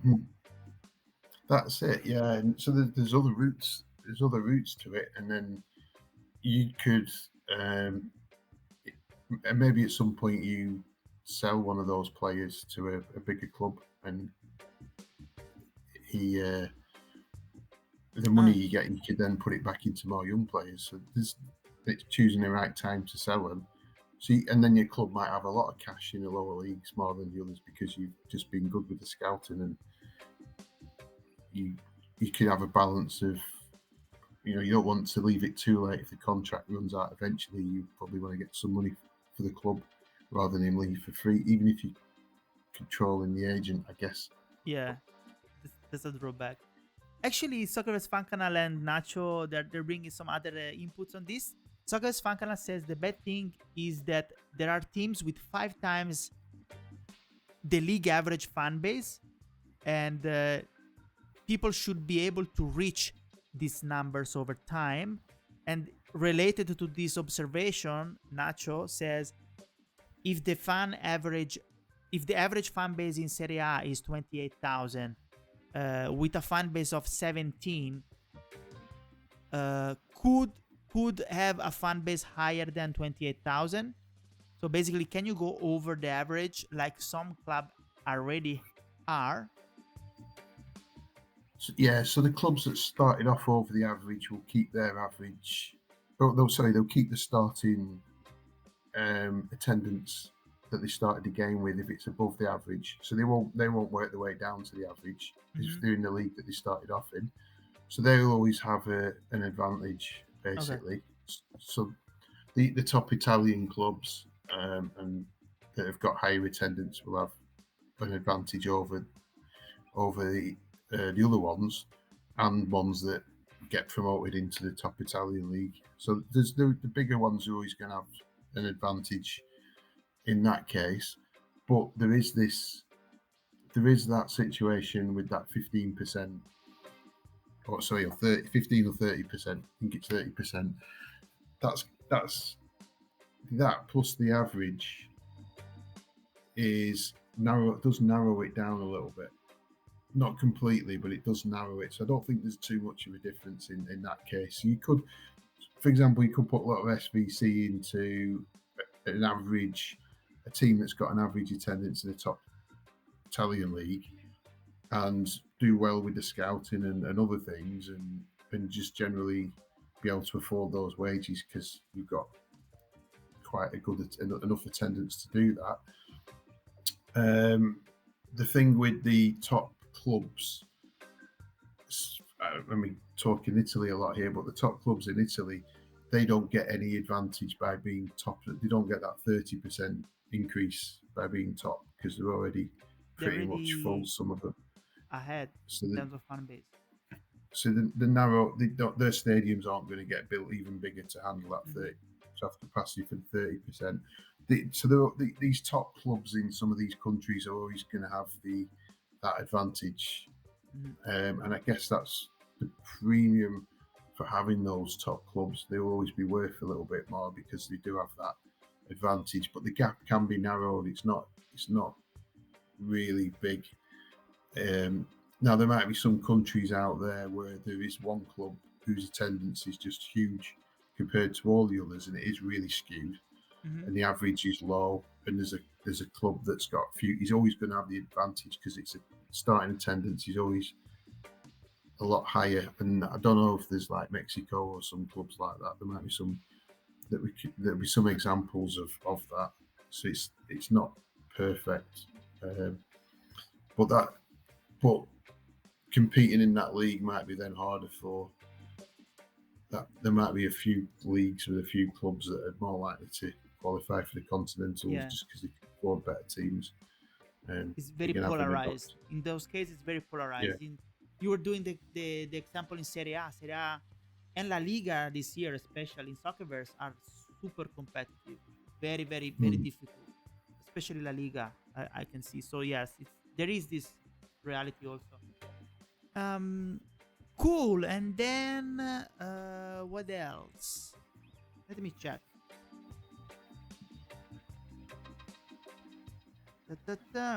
Below.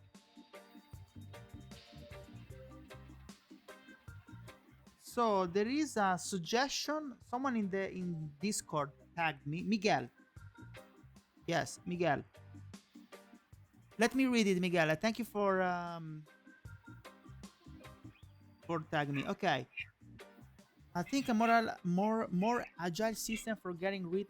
This is talking about getting rid of players, coming back to basically release players that are not needed. So I think a more agile system for getting rid of players, low-level players, and renewing team rosters is necessary to motivate managers to manage small teams. My proposal is as follows. Whenever a player below or equal to 60 is released for the minimum price, it always has to be the minimum. He receives an offer from the free bank to start the auction.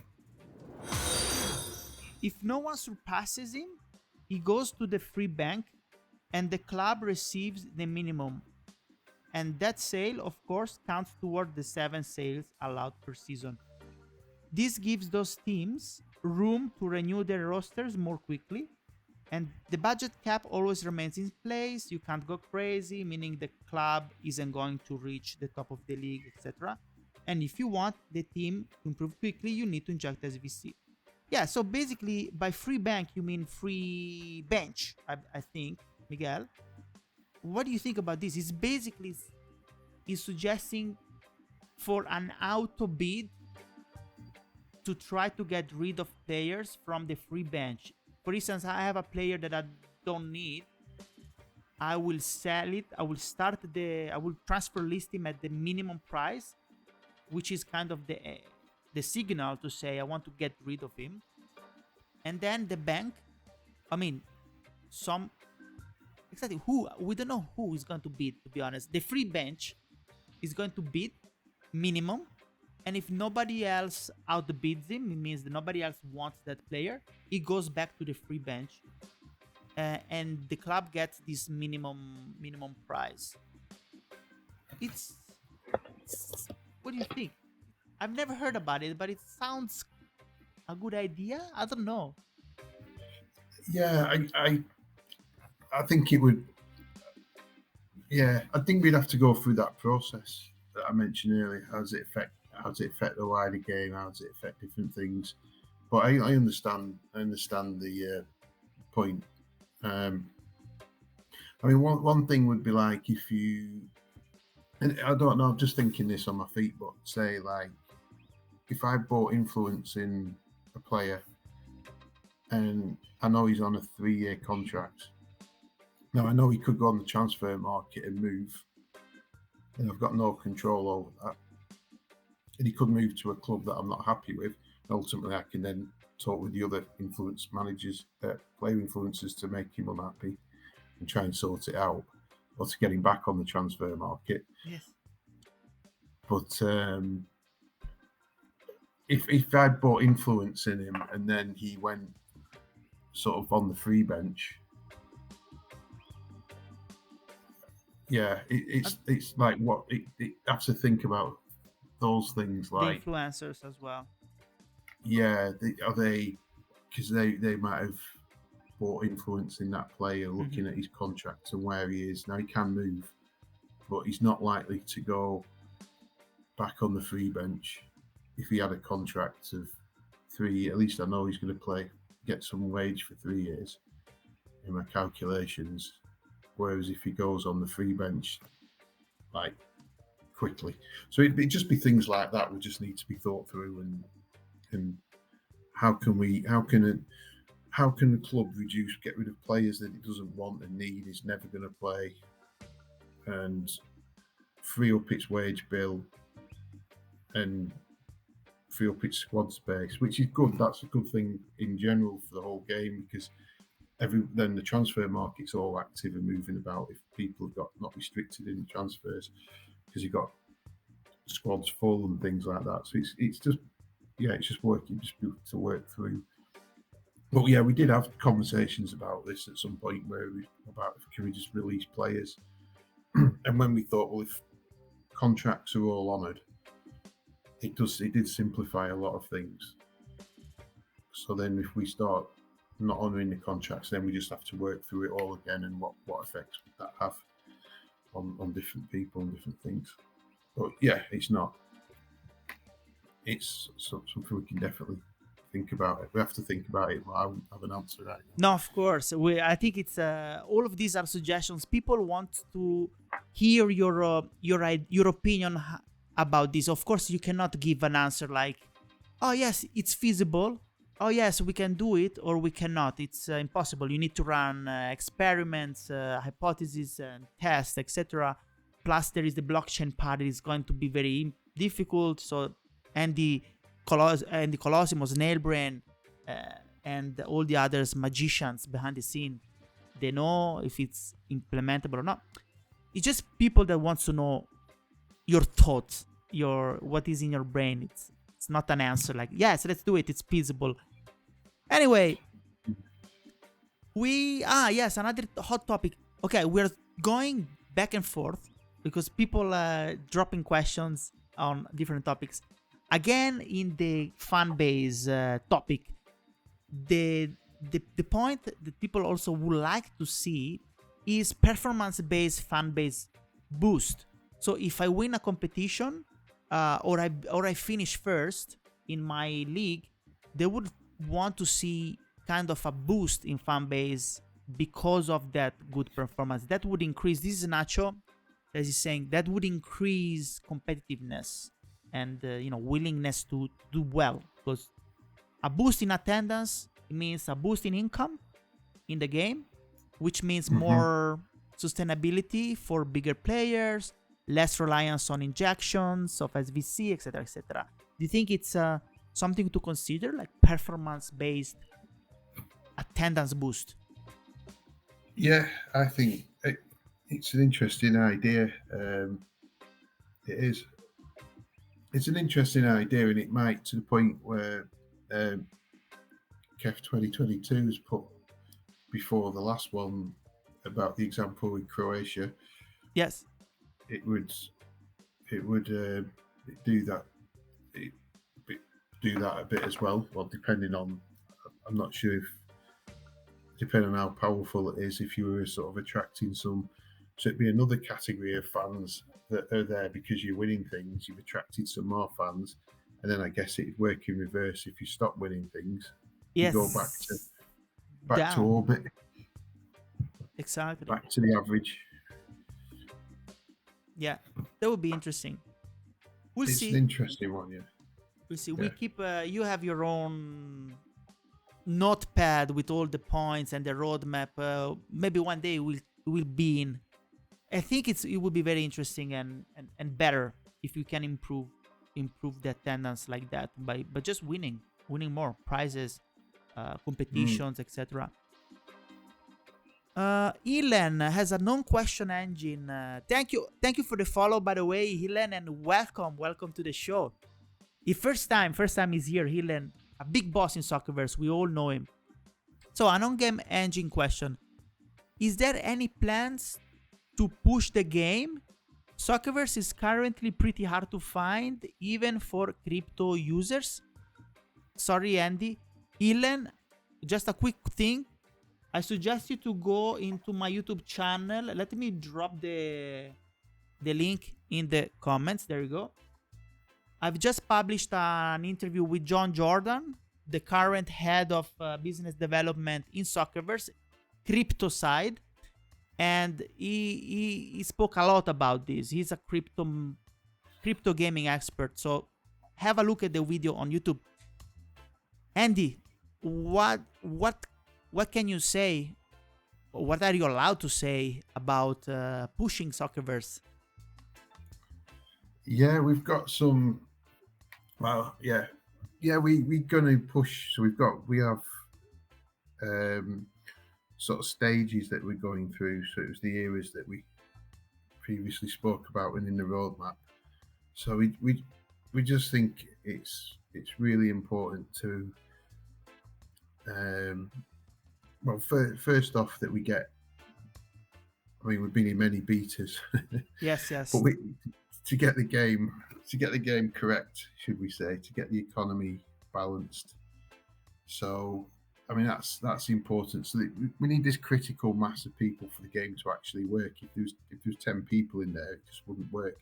And then all these dynamics that we have coming out with agents versus managers and the things that we're talking about, that just wouldn't work. So that was the first step, was to get enough people in there to make the game world operate healthy, and then we're ironing out bugs, ironing out issues. So it's to get it right, and we've done things like restricting the transfer market, all these other things. It's anti-cheating stuff. So it's whilst we're working these things out, we want it to be. We're not trying to bring lots of people in, and the other thing is like a capacity issue. Yeah. Because it's quite presented as a manager game at the moment. Yes, true. But there's a lot more to it. So it's quite complicated for people to come in and understand what exactly this is. Yeah, you're right. It's invite, bring your friends in. A lot of people are playing it, have been brought in, recommended by somebody. So yeah, I mean, but that said, we that's not the all being end all of everything. The portfolio management, that we believe that gives it a vector where lots of people can come in, and it can scale that. That's something we can have tens of thousands, hundreds of thousands, who knows, millions of people playing as influence holders in the players. So that's like the scaling angle of that. But we need to make a new app or rebuild the current app into more angled at that, and that's what we're working on at the moment with the portfolio management tools that we're working on, the payout getting the payout information presented there, and then it gets people. It's not just about SVC, but it gets people interacting with each other more and collaborating, owning a club together, people scouting for each other. And then ultimately is the stage where we're open sourcing all the code and helping, we'll put more focus and helping people build tools. And then there's all sorts of things can be built on top of it as an ecosystem. So it's a bit of a journey, really. It's not the usual, let's just run adverts everywhere and bring loads of people into it. That's not how it will work. Just John Jordan actually said that it's a different beast. It needs to be taken differently than usual crypto gaming or gaming in general. But you have a lot of experience in this. You developed, launched, and made successful a huge game, Soccermanager, that now has tens of millions of downloads around the world. So, I mean, we are in good hands. Elab, we are in good hands. So, Andy, basically, we're waiting for the next era to develop in Soccerverse. And the key point is word of mouth for now, because Soccerverse needs people that knows it very well, like us, the players that we love the game. Like Nachos also is one of them. He really loves the game. We all love the game. We're just trying to, we provide a lot of suggestions, but we love the game. And you need people that love the game to talk with their friends and say, hey, you want to play a game that is not only a soccer manager. Actually, soccer manager, it's the manager part is very easy. It's super simplified. It's all the rest that it's amazing. Is the social aspect, is the scouting, is the making money aspect. Even if it's a pizza per month, I would love to eat my pizza thanks to a game. So I totally understand what you say, and I believe John Jordan had a few insights on this already. He spoke about a little bit how marketing works for Soccerverse and what is the right path for Soccerverse. So I think we're in good hands. Yeah, absolutely. And just to add to another sort of, it's not normal marketing in the sense, but it's like trust is a big thing as well. So, and that'll help when we open source the code. And we want people to come. So basically, people coming along to playing this, they're investing the time into it. Mm-hmm. It's not just about having some club influence, and sort of investing a lot of the time into it, spending time understanding how it works, time building up the squads, and it's not a money thing exactly. It's just that people are investing time, and so trust is a really big thing. So to know that the game economy works fairly, that we've got the maths right, on the payout. So it's operating like balanced. That's the economy match engine that we were talking about. So we're working on weeding out these issues that we've that come up from time to time. If this Croatian league is, what's the solution to that? Is that, how much of a problem is that? So but this comes down to a trust thing. Because if we can get this really balanced out, where it's the maths are right, and cheating is hard, and cheating gets harder. Some things compound, so the more people who come into it, the harder cheating gets, the more fun it becomes, the more interaction there has to be between people, and they enjoy it more. So that's kind of like the growth thing, if you will, but trust, having the trust in there is a big thing. So it's no point in 3 seasons time or 4 seasons time all the payouts are too high or too low, or it's gone skewed, or there's a big flaw in it. So that's the cautiousness that we've kind of got. But we don't want to be too cautious that the game world doesn't. It's going to have enough people in to operate, and we think we've hit that one. So that's a good one. So yeah, but there is growing. We can grow a lot more in. I think the influence side of it, particularly with the players, where you could just have a portfolio of players and your favourite players maybe, or portfolio of young players, and that's all you're doing. And that might be that we can grow that to lots of people where we can't with the club manager roles. Of course. And the thing when you've got the player influence holders doing that, and they've got a portfolio, here's my favourite 20 players or whatever, and here's my influence in these players, you do then get sort of drawn into the game because you realise that my SVCs, and why am I not getting any SVC for this player who's like the best, one of the best in the game, and then you get drawn into the game and you realise that he's not playing any matches because the manager doesn't like him or something, and then you then maybe contact the other influence holders of that player and get together and let's make him unhappy. Yeah. Or whatever.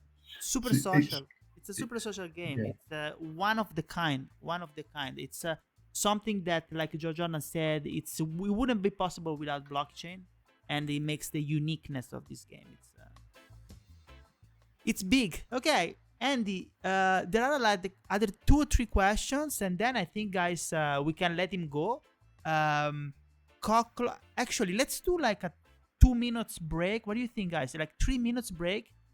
If Andy agrees, then the last three questions, and then giveaway. We can let Andy go or stay if you want to play marbles with us, and then we do the giveaway. Remember, there is $100 worth of SVV Soccerverse vouchers, which allows you to buy packs in game for free. It's basically $3. Okay, 2 vouchers of $50 in giveaway. So stay. Like right now. Now we do like a 3 minutes break so that we can stretch a little bit. The last few questions, if you have time, Andy, I didn't ask you. Do you still have like 10 minutes or 50 minutes? Yeah, that's all okay. Good. Okay, then let's do this 3 minutes break, and then I will come back for the last questions. Drop them in the chat, and then give away. Okay? I will put the intro music because you love it so much, but we'll still hear. Don't go anywhere else. Unless, Andy, you want to keep on reading the... No, let's do the break. Let's do the break. Okay. Yes, I put the Nickx hymn, Soccerverse fan canal. See you in 3 minutes.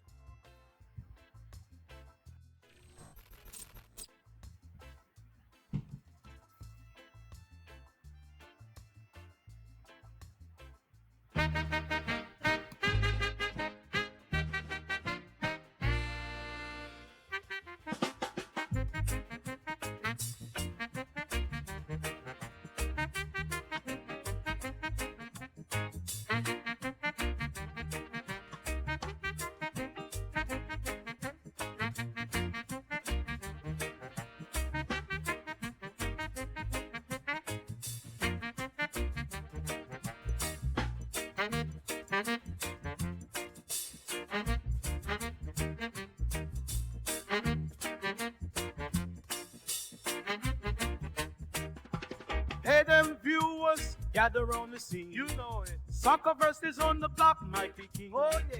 Kick it harder, use with flair. QR code, scan the code, Nickx lift the share. Watch your hands with the reggae, feel the bass. Twitch and YouTube, don't miss the chase. Capture it all, don't fall behind. Nickx is here, keep it in mind. In the digital land where the ball's in play. Get ready. Live stream starting, let your spirits sway. Yeah, man. Scan the QR, join the YouTube crew. Don't miss out. Nickx allows, bringing news that's true. Catch it. Jump to the rhythm, feel the energy rise. Soccerverse stories on the bright skies. Stay tuned and follow where live we're bound. Nickx is beginning, feel that reggae sound.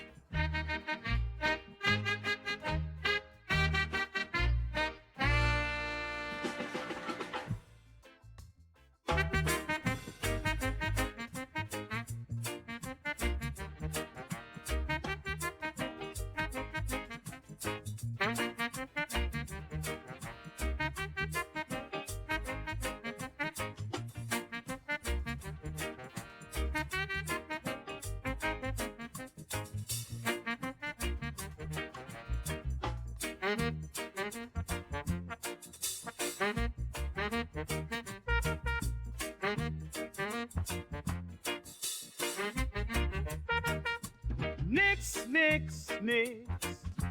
Starting very soon. Clap. Get your drinks. Cheering up the room. Yeah, man. Nickx. Starting very soon. Get your drinks. Cheering up the room. Yeah, man.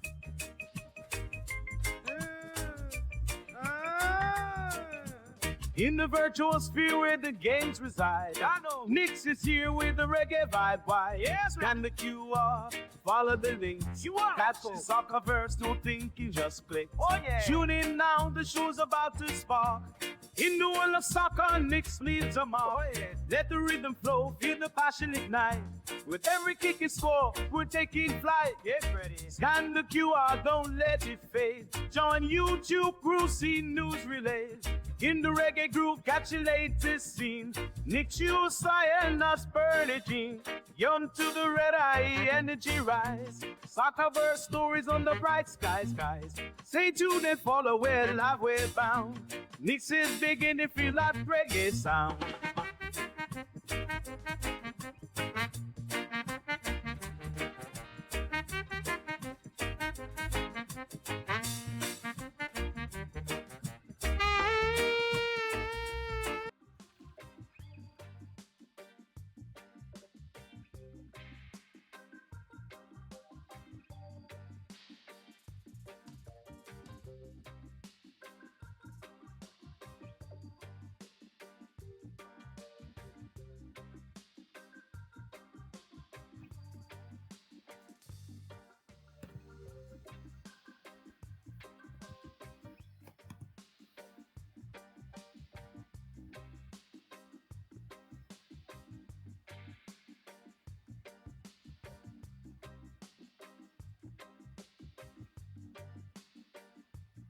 Sound off. There you go. We're back. Thank you, Chippy. Welcome back, Chippy. Welcome to the show. Tonight you're gonna sit easily, chill. I actually asked him your first question. I'm not sure I went through the second, but I'll see later. Okay, we're back. Let's have the last few questions for Andy, and then we do the marble tournament. Okay, we're gonna kill each other's out for the giveaway of tonight. Let me scroll up a little bit. I know I lost a few questions. Koklov would like to have offered 10,000 SVC because he's a big boss. Okay, you're a big boss? Koklov, tell us. Gevenito, ask Andy. Yes, this is a good question. About Gevenito wants to know your opinion on managers handling multiple clubs in a competition, in a division, basically. What's your view on this? Yeah, we're still talking about this at the moment internally because I know there was some chats going on about it as well. So I think the whole top and bottom of that is people cheating. I think is like, intentionally cheating. That's the main problem with anything like that. So it's somebody controlling 5 clubs in the same competition is probably not going to be good. And another thing is, I think over time, as the game world hardens up, that issue is probably going to go away anyhow. Because to manage one club is probably going to be very difficult. To manage 2, it could be even harder, and never mind like 3 or 4 in the same competition. It's going to be. It's like this part of this game world hardening up. The more people who are playing it, the more this sort of stuff becomes less of an issue. The less people playing it, the easier it is to take up. Like, it's probably easier to take over 4 clubs in one of the lower leagues, for example. Yes. So the problem will disappear over time. But meanwhile, maybe we need some sort of rules in place, and all it takes is everybody's fine with it under certain conditions until somebody then does the equivalent of making all all the players unhappy in the team that they're next playing against. One of those type of things. So it's allowed, but because it's allowed, somebody could always say, "Well, it's allowed to happen. Therefore, that's why I'm doing it," and everyone else thinks that isn't right. So it's one. I think it's one of those things. I don't think it's too simple. And then you might have someone who's a manager and they're just accidentally in the same competition. Mm-hmm. It might be the Champions Cup, and they just did well in two different countries, and they end up in the same group stage. Or influencers is the same. I mean, if I'm the influencer, maybe I'm the manager of Napoli, but I'm a big influencer of Pontedera, and in 2 seasons I'm in Serie A. Well, more. But imagine, then I have the same. Okay, I cannot match fix easily because I'm not the manager, but I'm a big influencer. But I could choose my own manager and influence that because I'm a big influencer. So the question remains: it's not only managers in the same division, it's also influencers. But then, I mean, this is the game. Yeah, that's the difficult. It's the game. It's so things that we can't actually enforce in code, we can't really enforce such, but these things do disappear over time. The more people who are playing it, the harder it is for these things to happen. So somebody in it, once we've grown the user base out, and there's, say, I don't know, 10,000 people are active in it, it's going to be hard for somebody to deliberately have 2 clubs in the same league. I would have thought it gets a lot harder. So the issue should fix itself. The problem is meanwhile, what should we do and what can we do not to ruin the game for people playing it properly? With those people who aren't playing it properly, they're just clearly cheating, but they're not considering it to be cheating because it's allowed in the rules. I'm not talking about someone who has managing 2 clubs in the same competition. I'm not saying that they're cheating exactly. There's people who deliberately would cheat, but it's really it's one of those things. Those people who do things properly tend to get penalised by the rules that are designed to people who are doing things. Yeah, so but yeah, I think long term this plus with the transfer market being allowed to be more open and agents not likely to make every player unhappy in the team they're about to play are going to become harder to do. And it's how much of a restriction and rules do we need to put in until that happens to make sure that we're not upsetting people who are playing it properly.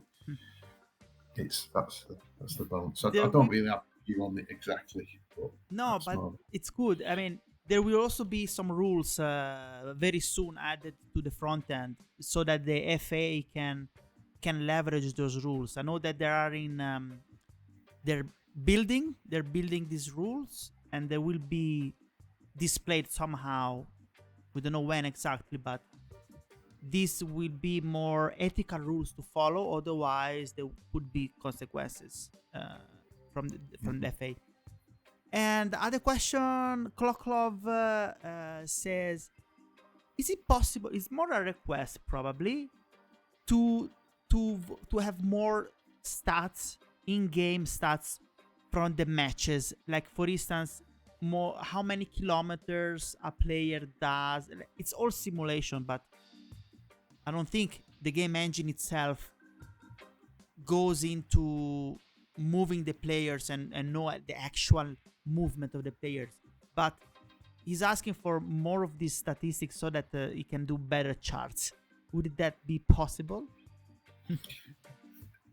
Yeah, so there's a few parts to this. So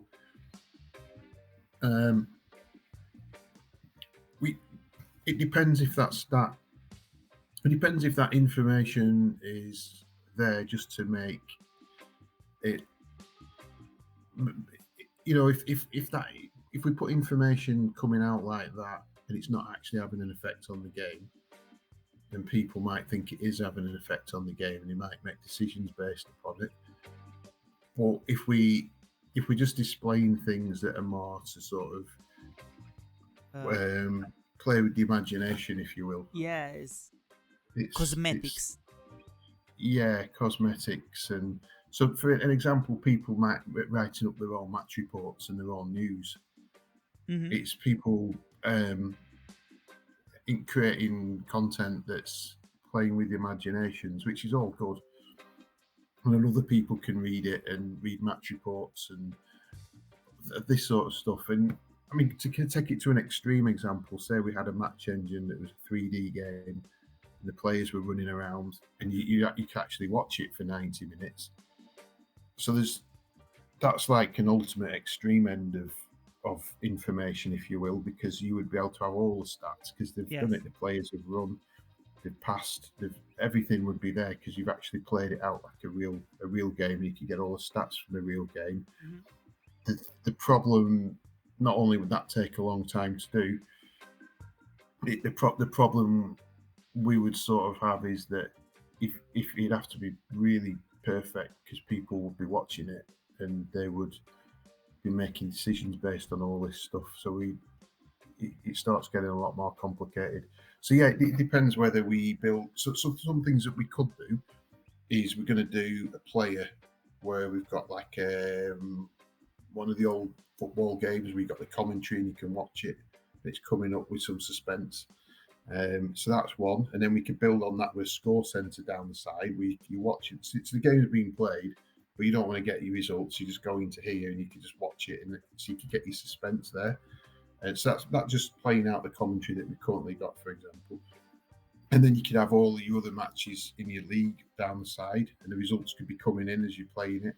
So you need to win if you want to get promoted, and you're 70 minutes in, and you can see that you're losing or you're drawing 1-1, and the other team you're competing against is winning. And so even though the results have all been created and they're all happened, at least you're watching with some suspense, and that might be fun. So we can do things like that, and maybe there's some stats that we can pull out of it where to the question where we make the game look more interesting. But yeah, it is that thing. If it's not actually having an impact on the game, it's just cosmetics, then maybe we're misleading people, and some people might not think it's, even though that wasn't the intention. I don't know if you're aware, but Chipone just released a match commentary feature, which goes basically through the commentary of the game and then lags it by, if you want to play it 90 minutes, it goes 90 minutes. Otherwise, up to 10x. So 9 minutes.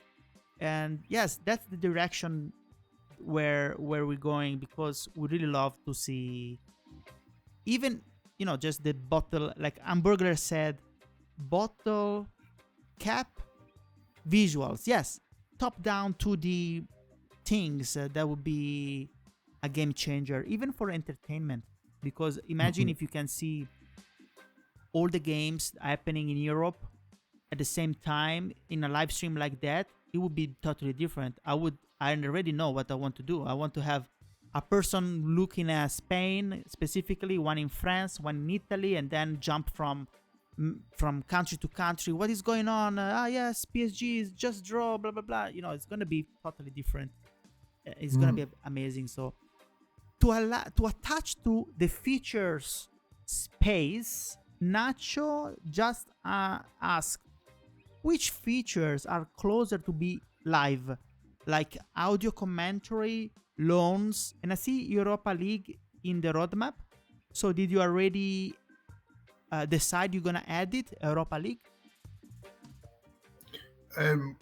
We still need to look into it. There's a few. Well, loans is certainly on. That's in testing at the minute. That's the one about to the first go in. one going out.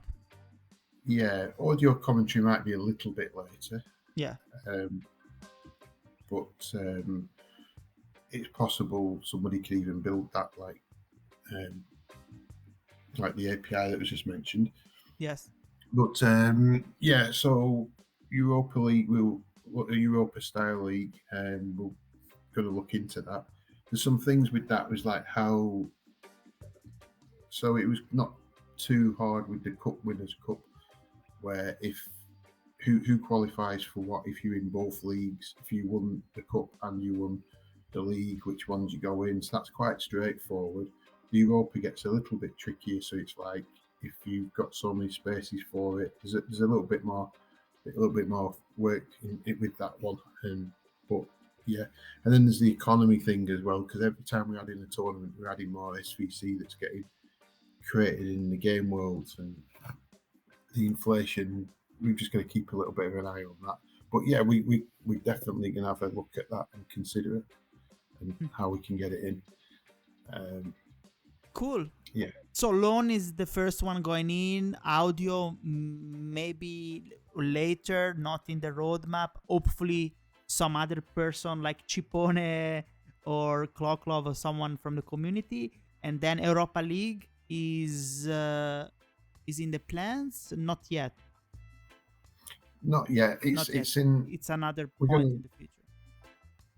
Yeah. So the next, probably the priorities really at the moment is the portfolio management, because we want to bring that side of the game out where it's easier to look after your portfolio. And then also some of the things we've been talking about this evening, actually, sort of like looking at the economy. We want to get all the numbers correct, payouts. So trying to get the game solid. So that's probably like top of the priority, getting the game solid, making sure the payouts. Some of the things that are mentioned tonight, like looking into these leagues, the Croatian league, just things like, not them exactly, but things like that, just to get it really, really working perfectly as we can. That's probably the priority, and then we can look at let's see what we can do to bring in some of these anti-cheat things. We need to have a look into agents, and then it'll be like a Europa League would be a bit further down that thing, and it'd have to go in at an end of the season in any case. Yeah, it's one of those things. Chip is asking about a live after Soccerverse Fan Canal. I will ask your questions because I'm also interested. It's a curiosity. But what about a live? We will have soon an in-game live page, adding more teams, dynamic live table. Chippy, I don't understand what you mean by live. Live during the match, or what do you mean? What about a live? We will have soon an in-game live page. Try to rephrase it because I don't understand. Maybe I don't know if Andy you understand. I think it's referring to.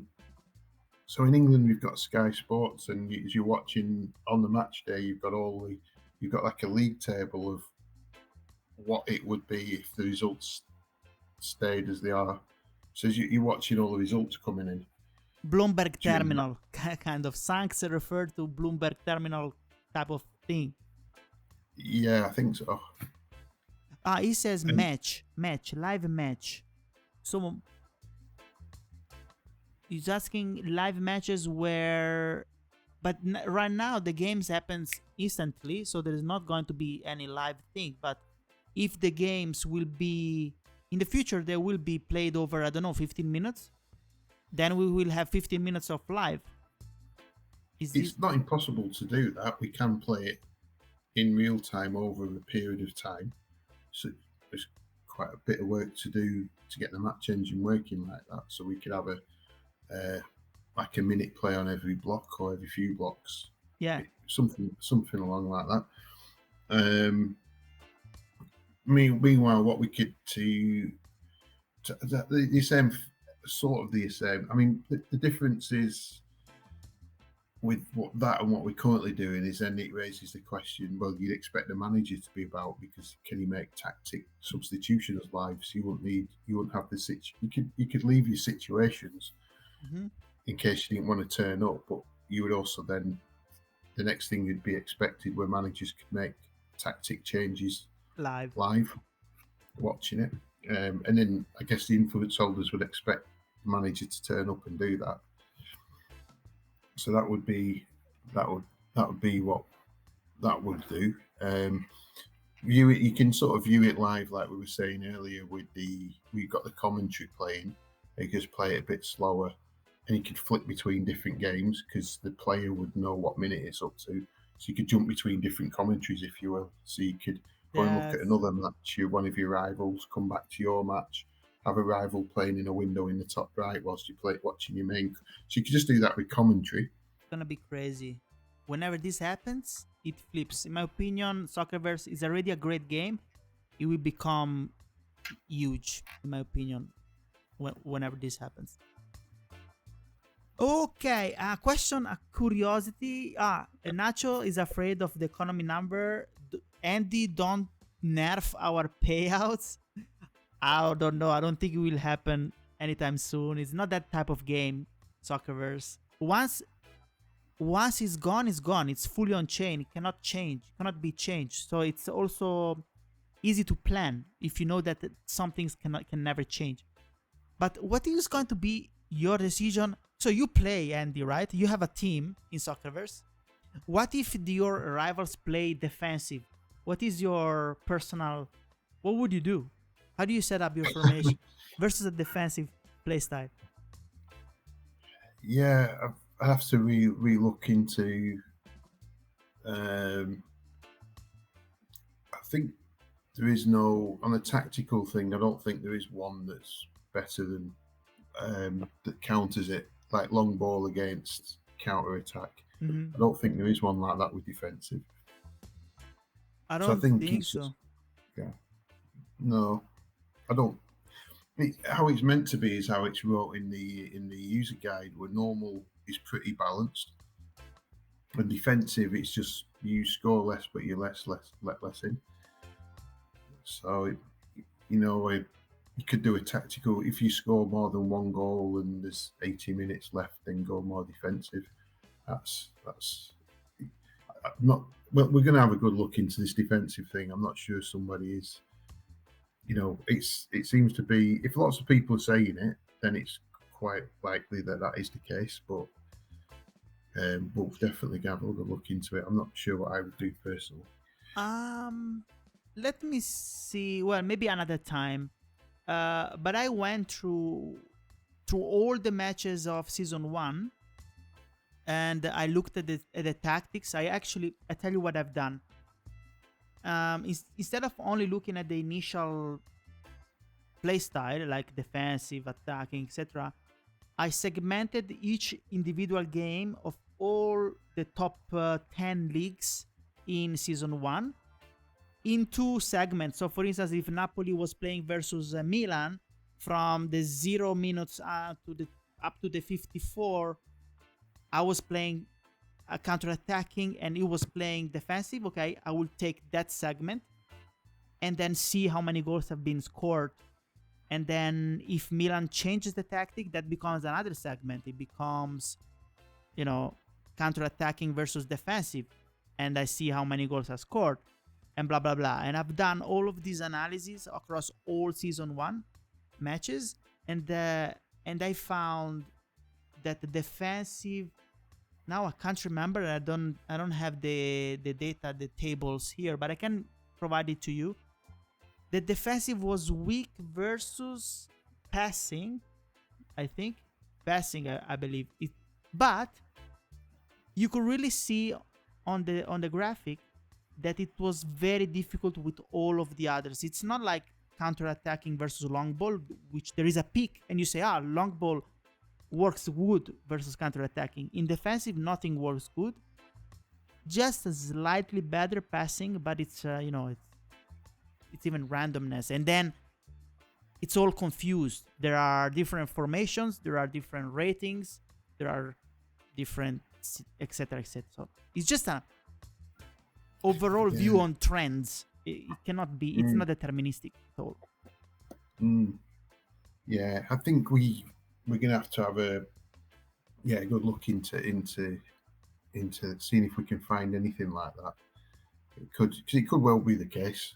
And then there might be another one where there might be a counter to that. So someone is playing defensive. There might be something that just does maybe playing four in attack and something like that might work.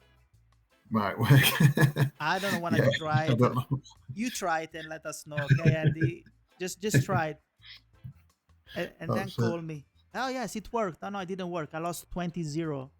Okay, That's it. good to know.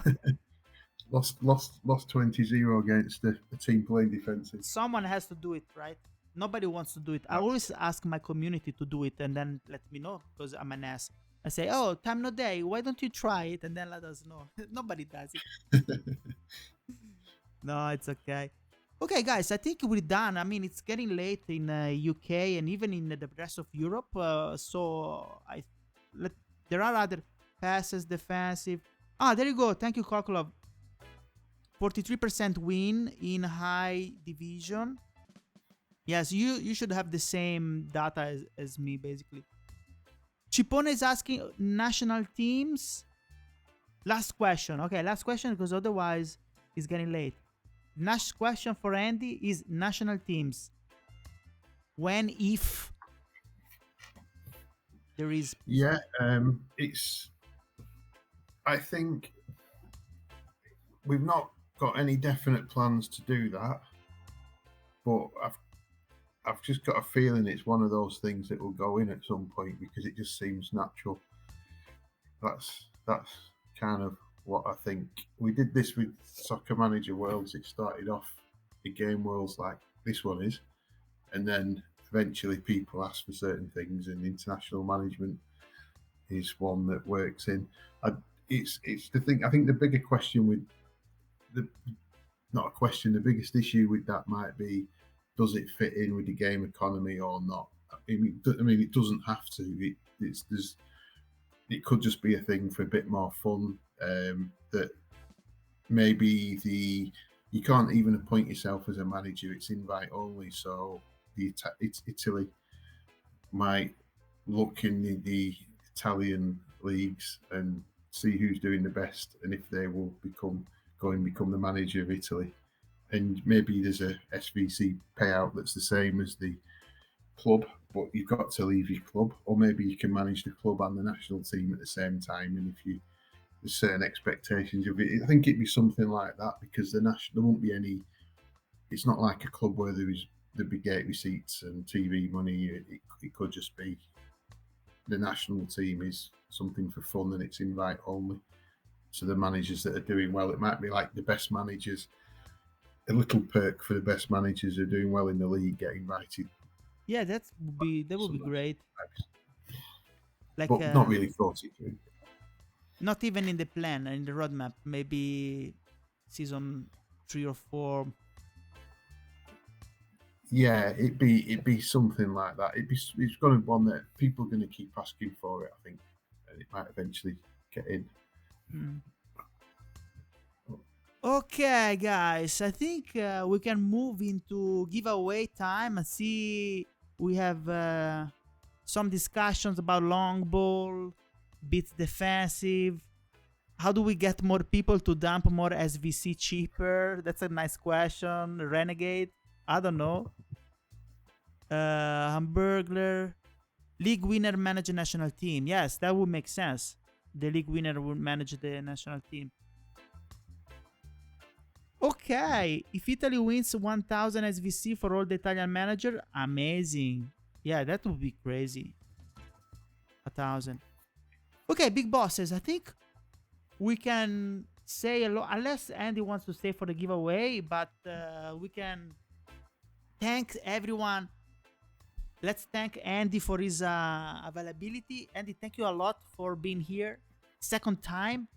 There will be others maybe in the future if you want, or if you have anything to announce, you can use this channel, of course, official Soccerverse channel. And nothing. Do you want to ask the community something? Maybe the other way around. I can't think of anything at the moment. I think one thing, we've said it before, we're going to open source the code. So when all these ideas that are coming in, and there will always be loads of ideas. We got this over at Soccer Manager as well, as the people, anyone who's playing it has always got loads of ideas, and that's really good. but it is a community. The idea for us is we're starting it off and getting it to a certain point, and then we kind of like we do all these ideas. When we're considering putting them in or not, it's as I said, it goes through more of a process of like, is it good for the game? Is it good for the game world? Can people cheat and exploit it? Does it fit in with the economy? Does it cause inflation or not? So we want everything. We want it to be a whole really well out balanced operation.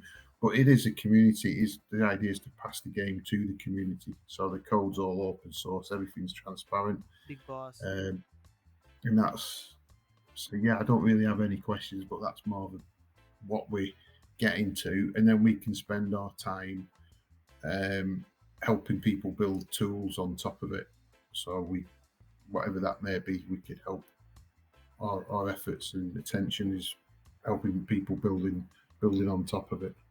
But we want the core to be solid. Get the economy, the match engine, get all these issues, and get everything solid. Get it scalable so it scales well as well. So let's get more people playing it. It should become better. It needs to be able to scale well. And once we've got that, and people building on top, it is going to be community owned, community built on top of. We're helping with tools.